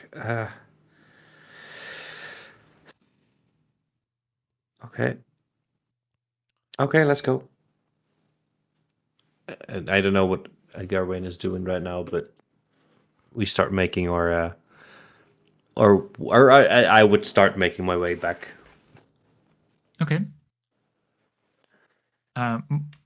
Mulligan, they have apparently, or at least Riz has, I started moving towards you. Not me monologuing while I was muted. Egerain would have been like, we should make sure they're comfortable once they get here. At least Marco will probably either bring whatever remains of Braggy, and when Riz instead starts making his way to them, he's like, okay, fine, I'll join. Christophilus, come, please. Certainly. I could also just teleport us all there in one go. That'd be amazing. Yes, please. Okay. And we hear about this now? Well, I'm not your butler. What do you think I am? This was out of character. Yeah, no, I get it. I'm very happy he saved these powerful abilities for times of need. I know they can be quite wearing on someone. Thank you for offering them now. His skull, the jewels on his skull briefly begin to flicker, and they light up. And suddenly pretty. you all, the two of you find yourselves next to Moloko, dazed from this sudden warp in space. Whoa. That was faster than I expected. Dang, that was really cool. Thank you. Of course. Plenty of abilities at our side. I mean, I am not, I'm going to reiterate that, I'm not your butler. I can do this on occasion, perhaps. It would just be very tedious to have you drag me up there. Christophilus, you're not our butler. You are our most esteemed friend and ally. Agreed. Thank you for your assistance and your knowledge in every means so far. Can I? Thank you. Can I? All right. So I just tried to cure wounds on him, and that didn't work. His skin is stone. His skin is stone? Yeah. Christopheles? Can you I do think- a scan or of some sorts? I could certainly try. I think I've read about this. Is he Maybe? really petrified, or also kind of squat down next to the hippo on the ground and Yeah, same. I'm going in research modus. yeah. Okay. Run my fingers across him to get any hint of. I'll just step aside because they're going to nerd out like crazy. Yeah. Well, I think our bird friend has a very good idea to just step away a bit. Certainly if you want me to examine him. Because last time I tried to examine something ancient and very powerful, I nearly blew you all up. Remember? The good old times. Are you saying that Braggy is ancient and all-powerful? No. But whatever that creature was definitely. Oh, right. That. Oh, I stepped it back. Somehow has affected Braggy, your friend, your hippo. It might very well, try to shatter me or something. It seemed like it's almost like try to remake Braggy in his image or something. I get behind a rock. A big one. Okay. Yeah, it's 50-50 when I wake him up. It's like a clear jest, like a wicked grin on his face towards Molokos. It's like 50-50 when we wake him up. He will turn on us and unleash whatever powers that ancient creature had. I'm just gonna Shall I just take him out with me? I don't want to see. Oh no. Christophilus, we need you with us. There's no going out for you quite yet. Yes, but you're a bit fangirling over this here creature. If you move a few steps away, I can do the thorough investigation. Okay. What's this fangirl you speak of? Oh, well, you know how you don't know. Well, in the past we had, they were called pop idols, and people were fans of this, and they were generally the female I think I've read about that from the first age. Yeah, it sounds like exactly. an incredible Feywild kind of thing. There certainly might have been there as well. I don't know.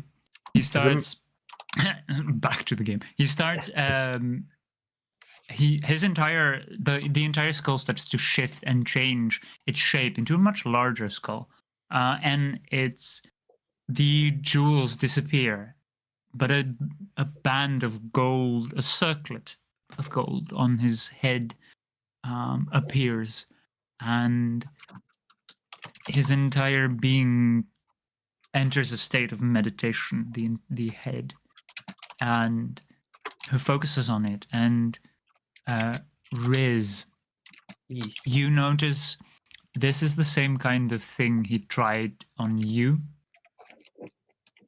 when he tried to look in your armor. Oh, right.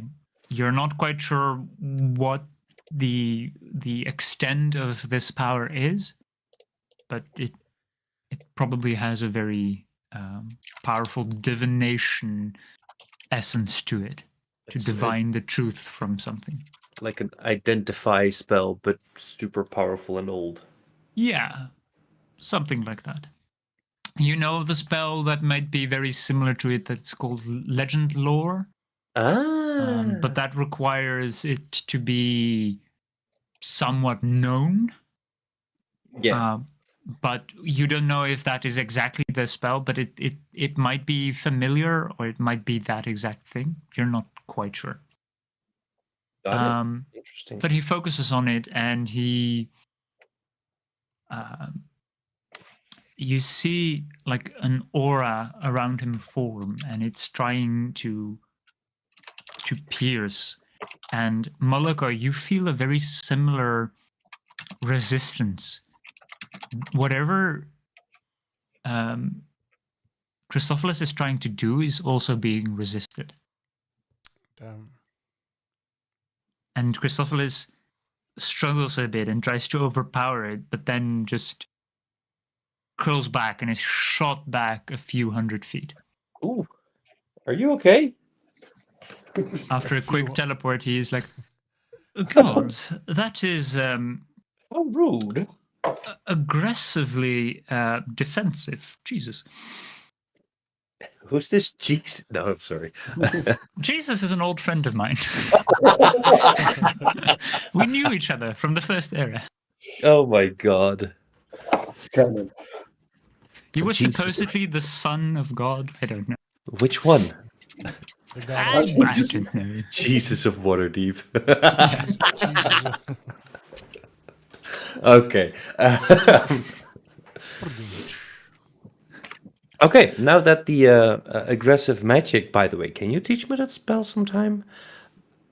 If you get a little stronger, certainly. I audibly roll my eyes. I mean, if you were to attempt it now, it would not only utterly fail, it might even hurt you. Oh, that never happened to him. I'm Oh, no. basic. I have seen pretty much everything you've done the past couple of, well, days that you've been with me. Yeah, what's my death time around now? Like my death counter? 3? Yeah, I would say so. You've been close to doing some interesting things. That's the worst part of it. The way you worded that. I've been close to doing some interesting things. That's what I've been dying for. Oh no, those were the parts that you could have died had you actually done those things. Sorry, I'm let me gonna clarify myself. I'm gonna focus on my research, and I start to identify the Breggy's skin and condition and his breathing, and see if I read anything about it. Perhaps we can do that somewhere else. Maybe we can get Braggy down the mountain instead of doing that here. Maybe we can go We back. should first assess whether there's any danger in moving him. Yeah, I want to see if it's stable first. I would make one remark. I can definitely not teleport. Oh, I wouldn't ask that of you. No, but even if I had needed to, for some kind of reason, I really couldn't affect him at all. There is no magic that could overpower whatever that defense is. So let's first see if it's safe to physically move in, and I would like to try to ascertain if it's safe to physically. Well, actually, I'm not gonna look for that. I just want to see if I recognize what kind of condition he is in, the skin, the unconsciousness. Make a medicine check for me. Okay. I'll start laying out my herbalism kit. That's a 15 total. Okay. Oddly enough, the longer you all look at him, the stranger the feeling you have is he's not only at first physically he wasn't different, but suddenly you start to notice things about him. He looks more muscular in a way, and his leathery skin has become not really leathery anymore, but smooth. Okay, I say we get the hell out of here now. We still have a chance. Is he multiclassing into Barbarian? So, what you're saying, Moloko, is that you are ready to abandon him now? Well, he's starting to change, and seeing that the monster went away after he went down, I kind of, like I said, put 2 and 2 together. And went back. And now you're ready to abandon him anyway. Well, wasn't it you who abandoned him in the first place? At least I got back to him. No, I was running from the giant fucking mountain-sized dragon. Sure. You tell yourself that. To be completely reasonable, he was the one who let us fall to our doom and didn't follow us then. This Not to make enemies. Let's guys, let's take a breather. Let's take a breather. Go on. Guys, take a couple of steps back. Maybe get behind a rock. I'm gonna do something stupid again. Please don't. Please. I Please don't. Please. Try and stop me, and I will. Right, I will try and stop him, and I put my finger in his mouth. Okay. You're not gonna be able to put your finger in my mouth. As you were talking, I would say make a dexterity check against each other. Straight dexterity? Yep. Can I use my reaction to bite down on his finger instead? 16. That's also possible. Yeah. I will do that then. Okay. 16. Okay. So you definitely get into his mouth, but he does bite at your finger. You're briefly like gagging because these are talons, I think. I don't think you have hands, really. No. So it's one of your like my talons. claws. one of the I don't know what you say, the finger as well instead of finger. So talon is the entire thing, but yeah. I don't know. You do enter him, and that's pretty large. Though Did you just say you enter him? Yes, you penetrate his mouth. Oh, I'm so glad that we don't have a fan base, yes, because the fan art would be horrible. It would be great. I would love it. Yes, amazing. Moloko, you take 1 point of damage from him biting at your wow. Oh. And Riz, that was a very uncomfortable experience. His talon entered your almost your yeah. Step away from the magic. Eggerwain is just gonna look back up to them in their direction and say, "Guys, really, friends. I know this is a lot to take when an ally of us is in such a dire state and tempers are high. I apologize for being as rude as I have been. I'm aware of it. It's just when I get stressy, I get snappy. No, it's hard to tell, isn't it? Listen, I wanna save Braggy as much as at least you wanna save Braggy. Believe me, Moloko wants to save him as well. He wouldn't risk all of skins getting here. I want to see if I can reach him with message. I want to see if his conscience is still in there. Please don't. Please don't. No, because I read the spell very carefully, and I have to point the finger towards a creature that I can see. I cannot see a dragon. I see Braggy. So technically, I'm not even able to contact anything else. I understand, but you've tried so many times, and please. It's gonna work one of these times. No, don't. You're either gonna hurt someone. I'm gonna go on 120 feet or 119 feet, and I'm gonna cast it. What do you fear will happen, Moloko? Well, the last time he used magic, he practically killed himself. So what's the worst thing that can happen? That wasn't my magic. That was the armor. Yeah, but you used it anyway. Every time you guys use magic, something stupid happens. Okay. So do you have a better idea? Yes. Either we take him down and we take him back to our safety, to our safe house, or we leave him here and check back on him tomorrow. We're not leaving him here. But how are we going to get him down? Eggerwain, what's the weather going to be like close to now? Apaquet go west. I'll cast Druidcraft again. Yes. So, what did you want to say, Christophilus? Sorry. No, I was. Oh, that was you.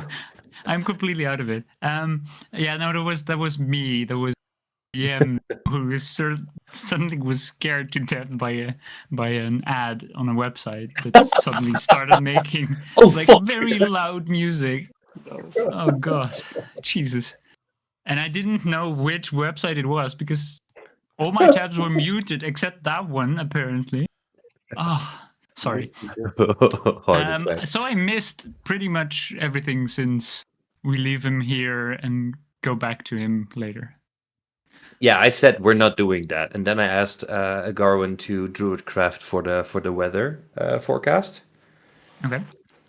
Which I did. Okay. And it looks like it's going to be quite sunny here in Philadelphia. Well, oddly enough, there is a large part of it is cloudy, but maybe in half an hour or so, there are rays of sun. For the first time?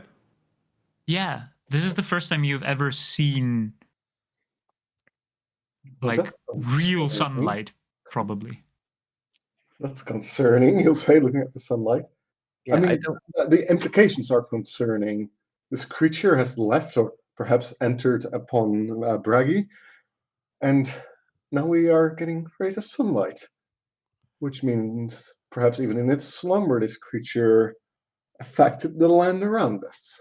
I don't think it was in a slumber, and I still don't think it's in a slumber. The only thing slumbering is our friend.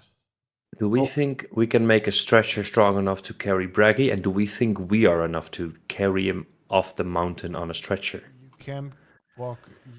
You have to climb this mountain. I know. There is no So, path. we have no way to get him off the mountain, and we're not leaving him here. So do you have any other ideas? You want to stay here? I want to cast message and see if he's in there. Fuck's Any sake. information would be good information. So, you're going to stand next to me. Let me take one more moment. I have some investigate further, see if this skin condition is getting progressively worse or if the magic has already subsided. Good idea. So you think your magic is stronger than Christophilus is? Who tried to contact and look into this isn't magic. This isn't magic. This is the scientific methods. I'm not talking to you, Elf. I'm okay. To apologies. I'll get to work. You guys bicker. I think it's a different kind of magic, and I think it's worth trying. Yeah. Not doing anything is not an option. I think you can only make it worse, as you've proven time and time again. I'm giving you 30 seconds to get out of the way, and then I'm casting message unless Agarwane finds something out. I give you 10 seconds, and if you value your life as I have saved it, you do not cast message. You're threatening me right now. I'm asking you as someone who saved your life after you've done something stupid to not do what you're about to do. And if so, if that means that something else has to be done, then yes. So you're trying to not have me kill myself by killing me. I'm trying not for you to not do something stupid. And I'm trying to save our friend. Yes, but not by sending message. You've exploded. You've done stupid things. Fine. Great. Come, get any ideas. I will wait for 10 minutes. And if there's nothing, there's nothing. If you cast message, if you cast any magical things, if you cast any spell, if you just look funny at a spell,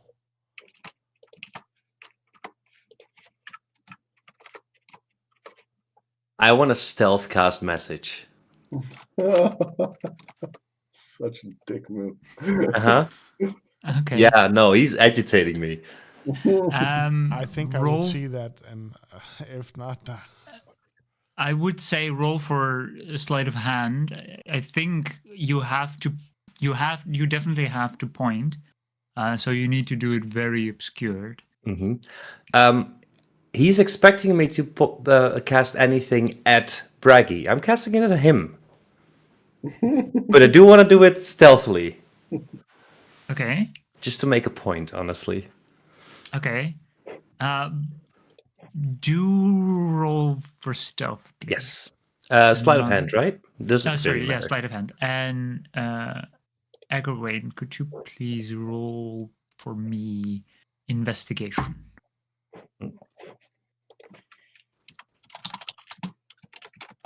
So there's two things happening here.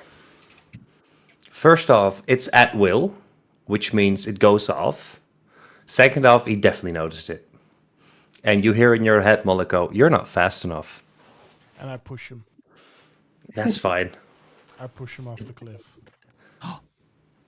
Okay.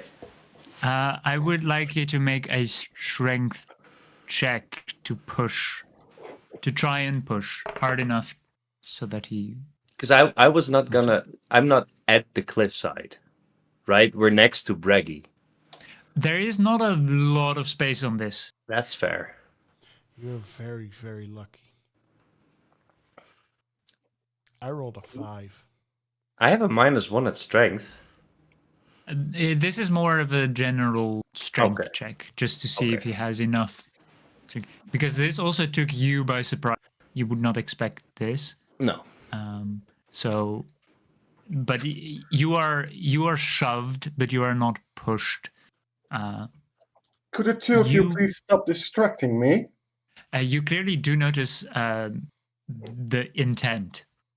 Yeah, he tried to push me off a cliff, which would be a fall to the death. Very likely, right? Yes. Yes. Definitely, yes.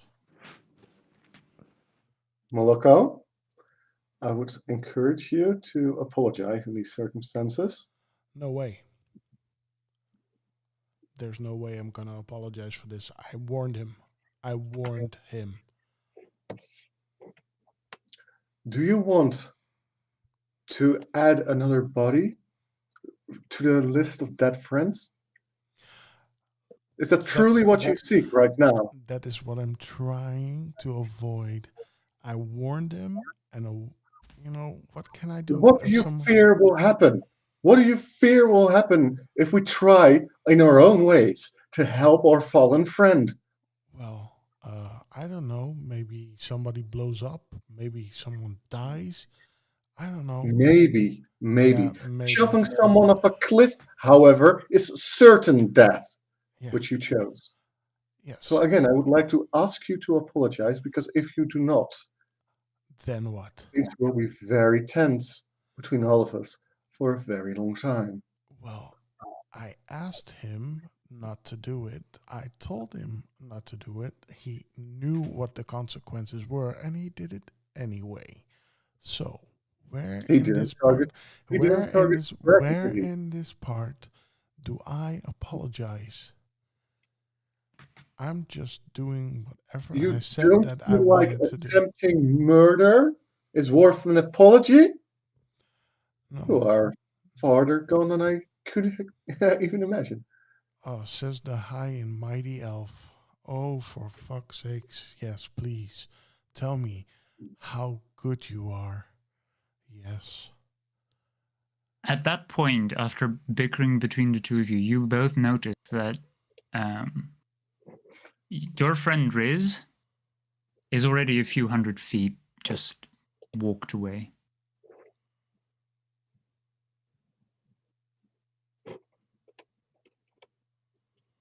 Well, Moloko, I wish you and Bergie a lot of luck. I have a friend to catch up with. I'll start heading in Riz's direction. Okay. I don't think he's moving at a slow pace. So I don't know if you can catch up to him. I'll go full out run if I have to. Okay. With a dashing, you can definitely get to him in a couple of turns. Riz, oh, wait up, Riz. Let's say a minute. Oh, I was expecting you to stay with Braggy. Oh, I do enjoy a good mystery. I do enjoy your company a lot more. Thank you. Are you joining me? I'm going to the hag. She might be able to do something. Seems like there was a time to bargain with dark forces. It would be I'd rather with dark forces than Moloko at the moment. Same difference. All right, let's go. If it's all the same to you, may I suggest we turn to the Lathander Church instead? You want to go towards the church? I think so. It's a way off, but the sun is returning. It's a sign of Lathander's grace. The sun? Yeah, I'll Druid Croft again. See, sunlight. Oh, what? Soon. Yeah, okay. Let's go to the church. If you think that's the wise thing to do. Which one is closer, actually, DM? Well, you are technically closer to the chapel. The chapel is near the plateau, and otherwise you had to go down, and that would be her domain, the forest in that area. Okay. Then, yeah, chapel. Sure, let's go. I call for Christopheles. Yes, hello. Could you tell my party members that they didn't want to walk away from their friend, and now they do? What is it? That's the second time. Look, I very much get the tension, but I'm just an undead skull, and you see, you are all lovely people, and it's more that there is like, let's see it like this. Perhaps your friend, he's at least like, I mean, your hippo friend. He's at least alive. He's breathing currently. He's probably stable currently, and it was more the tensions got the better of everyone, I suppose. Well, it's more that the magic that they use keep hurting people and blowing up stuff and not working, and I don't want that to happen to my friend. But they're stubborn. That is true, but they are also only trying to help their friend. And now they have a different idea, and they're going to do that instead of casting message. Because they're walking away. So what are they doing? But might that not be exactly what you sort of wanted? You didn't want them to cast message, and now they're going to try something else. Well, the elf was doing something and went away. That is true. He was investigating the effects that happened to your friend. Yeah. Can we do something to build something to get Braggy down?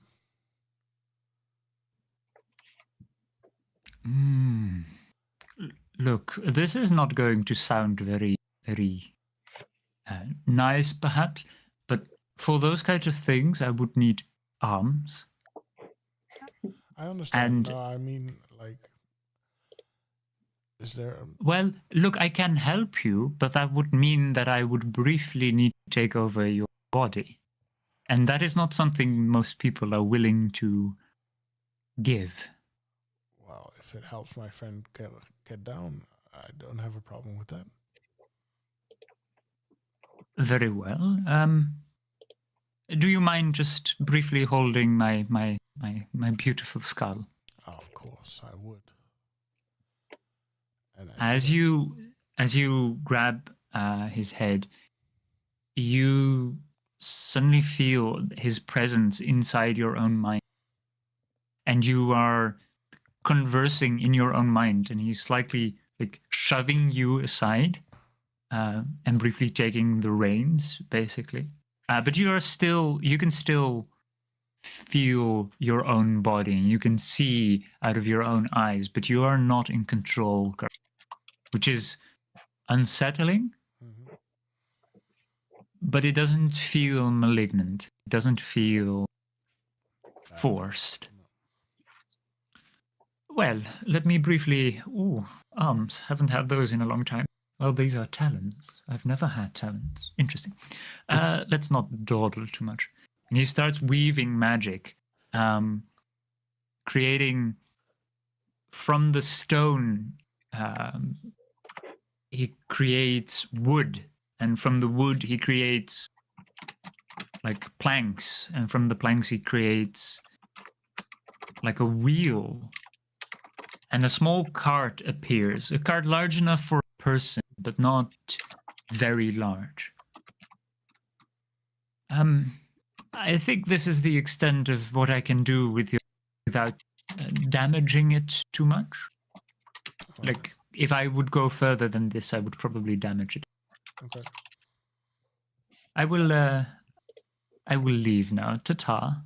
And the skull that you once held, that disappeared when he entered your body, a new skull appears and shatters, and he's saying, "I'll be back soon.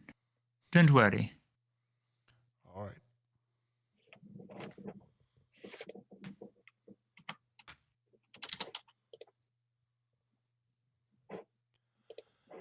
Your friend, the hippo, is currently on a cart, and he is breathing. Great. Can I, so I can wheel him down?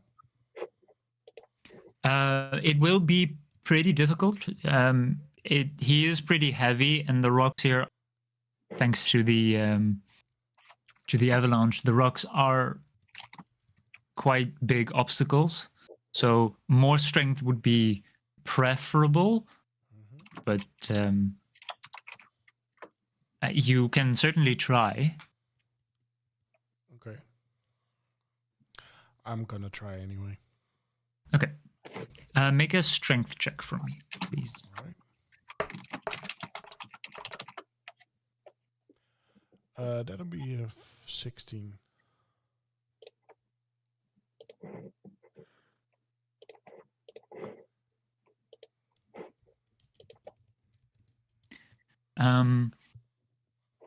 With a 16, it is definitely hard, and pushing you have to kind of push the cart and then stand on the front and lift it a bit and drag it and then push it again. But slowly you do manage to wheel him lower.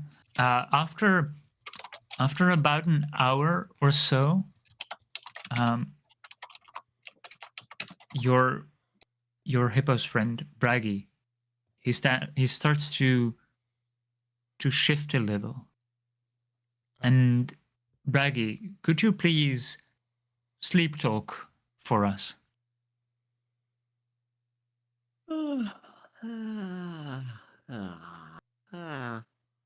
It's kind of chill, actually. But he's not saying that much. He's mostly just making an enjoyable noises. Like, yeah, he's enjoying himself. Side of his mind, he's vibing. He doesn't really have anything to worry about.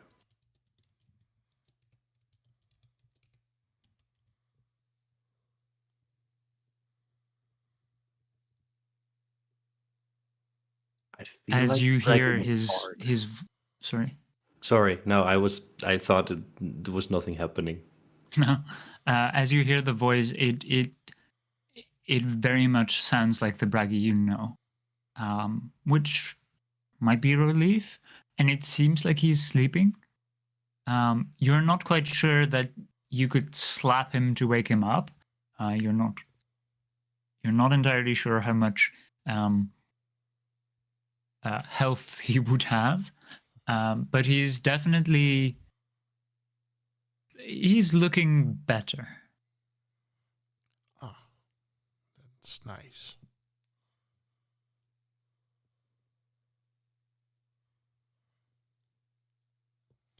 Just gotta quickly check something. I would like, indeed, at this point, is a good point, Kun. We could end here and start fresh next session. Yeah, I mean, With it's a good- 11:30. Yeah, with a good point.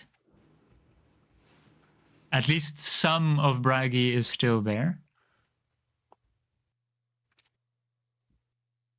This is going to be an interesting next session. Oh my Never god. split the party. No. This don't wanna- was Yeah. a very heavy session, and I absolutely, well, I am absolutely impressed. Let me say that first. I think it was a very good session, and I hope we can agree on that. And I do want to say that I hope that we are all fine. I did read it in the chat just in case, because this is quite a heavy topic, and maybe some player killing might have been somewhat a bit involved. But also to those that listen and or watch the stream, we are all fine. Yeah, It is all a mad. game. I don't know about you, but I'm not mad. Riz is pissed as fuck. I'm fine. Yeah. Yeah, Moloko was yeah. pissed as fuck too. The characters are in very much, but the players, we are all good friends, I think. You kind of cut out. I'd there, hope to my think. friend. Oh, sorry. You did, yeah. I have had it that my internet is pretty bad today. I'm very sorry if I had cut out multiple times. Oh no, you were just about saying something about the players, and then you cut out. And Oh, the players are all. I would like to say friends. I don't know if I'm. I agree. definitely, yeah. Yeah. Yeah. And it's not even been that long since we've known each other, so I think that's Yeah. especially because we only meet each other online. This is a really cool group. Just in case someone was wondering if the drama was real, the drama in game is definitely very real. Oh yeah, Definitely. It turned bad pretty fast. Just want to say, Gert-Jan, if you want to say something, just. Oh yes, I was again monologuing. Oh, Yeah. dude. Oh no! No. No! I thought so. I felt it in my bones. I'm very impressed by the role play as well, and Yeah. was saying that I'm just here for the friends to lovers character arcs. Oh, Enemies to lovers is what I'm trying to say. Oh yeah, I think it was is- about to say the same. I'm fucking impressed with everyone today. I mean, I always am, but damn. Yeah, It is very hard to role play this kind of tension. I think you really hit it out of the park. Thank you. Thank you. I am legitimately very tense though. Like I know out of character we're all good, but God, it's in my shoulders. I was not even kidding when I was saying I was biting my nails. I was shitting myself. Oh, clean up crew and Isle Braggy. Riz learned a valuable lesson today. Not if I say I'm going to do something as Moloko, I am willing to do that. And even if it's for better or bad, for worse. and even if it's like, even if it means that I have to kill you for it, I will fucking do it. I can currently not respond in character at all or about the character. Ah, I cannot say anything because we're gonna keep that for the next time. Ooh, yes. Delicious. Delicious drama. Yes. I think though that's a really good point to cut it off after the checkup, which very important in my opinion, especially after shit like this. But it is getting very late. Yeah. Balls. No. Titties or breasts or breasticles. Breast. Right? It's balls at the beginning. Breastises. Yeah. Yeah, breastises. Breasties. Breasties. That's what Moloko and Riz are gonna be. Oh god. Yes. Breasties. I mean, you need to have tension in a friendship. Well, not you don't need to, but it does build Character. something. Yeah. Something. I so have something planned for Breggy already when he wakes up. If he wakes up. Completely oblivious to Yeah, anything exactly. He's like, where the fuck is his tension coming from? Actually, that is what the point that I wanted to end, like waking up what potentially was or is braggy and see what the reaction would be and then cut it off there immediately. Oh, Just yeah. imagine Braggy waking up. It's such a nice rest. Oh my god, why is Riz on the bottom of the cliff? Dead again. And to be fair, I don't know about Eggerwain what he would do if that would happen to Moloko. Like, that would also be very spicy. First step would be to send Christophilus to catch you with a teleport. And that might work. And then fuck up Moloko together. We can probably get Christophilus on our side, right? As magic users. Oh no. He's my lover. Don't take him away from me. I did think I might have been a bit. I just wanted to slightly cut the tension because I myself was getting very. I don't know. It's not worked up, but I was feeling it. Like my own heart was beating, so I had to be a bit of a kind. Yeah, Christophilus was like very open to stuff suddenly. Yeah, probably as well because Christophilus probably didn't have many friends. Or has seen this happen often, so he probably feels. Well, here's to the next 1,000 years being alone again. Oh no, Mr. Yeah. Also, should I say this, Eggerwain? What we were texting about lastly? Because I think it's funny as hell. Yeah. First, as soon as you said, Sasha, about Christophilus taking over the body of Moloko, I texted Eggerwain, oh my god, I hope he's evil. He just needed a willing body. It's happening.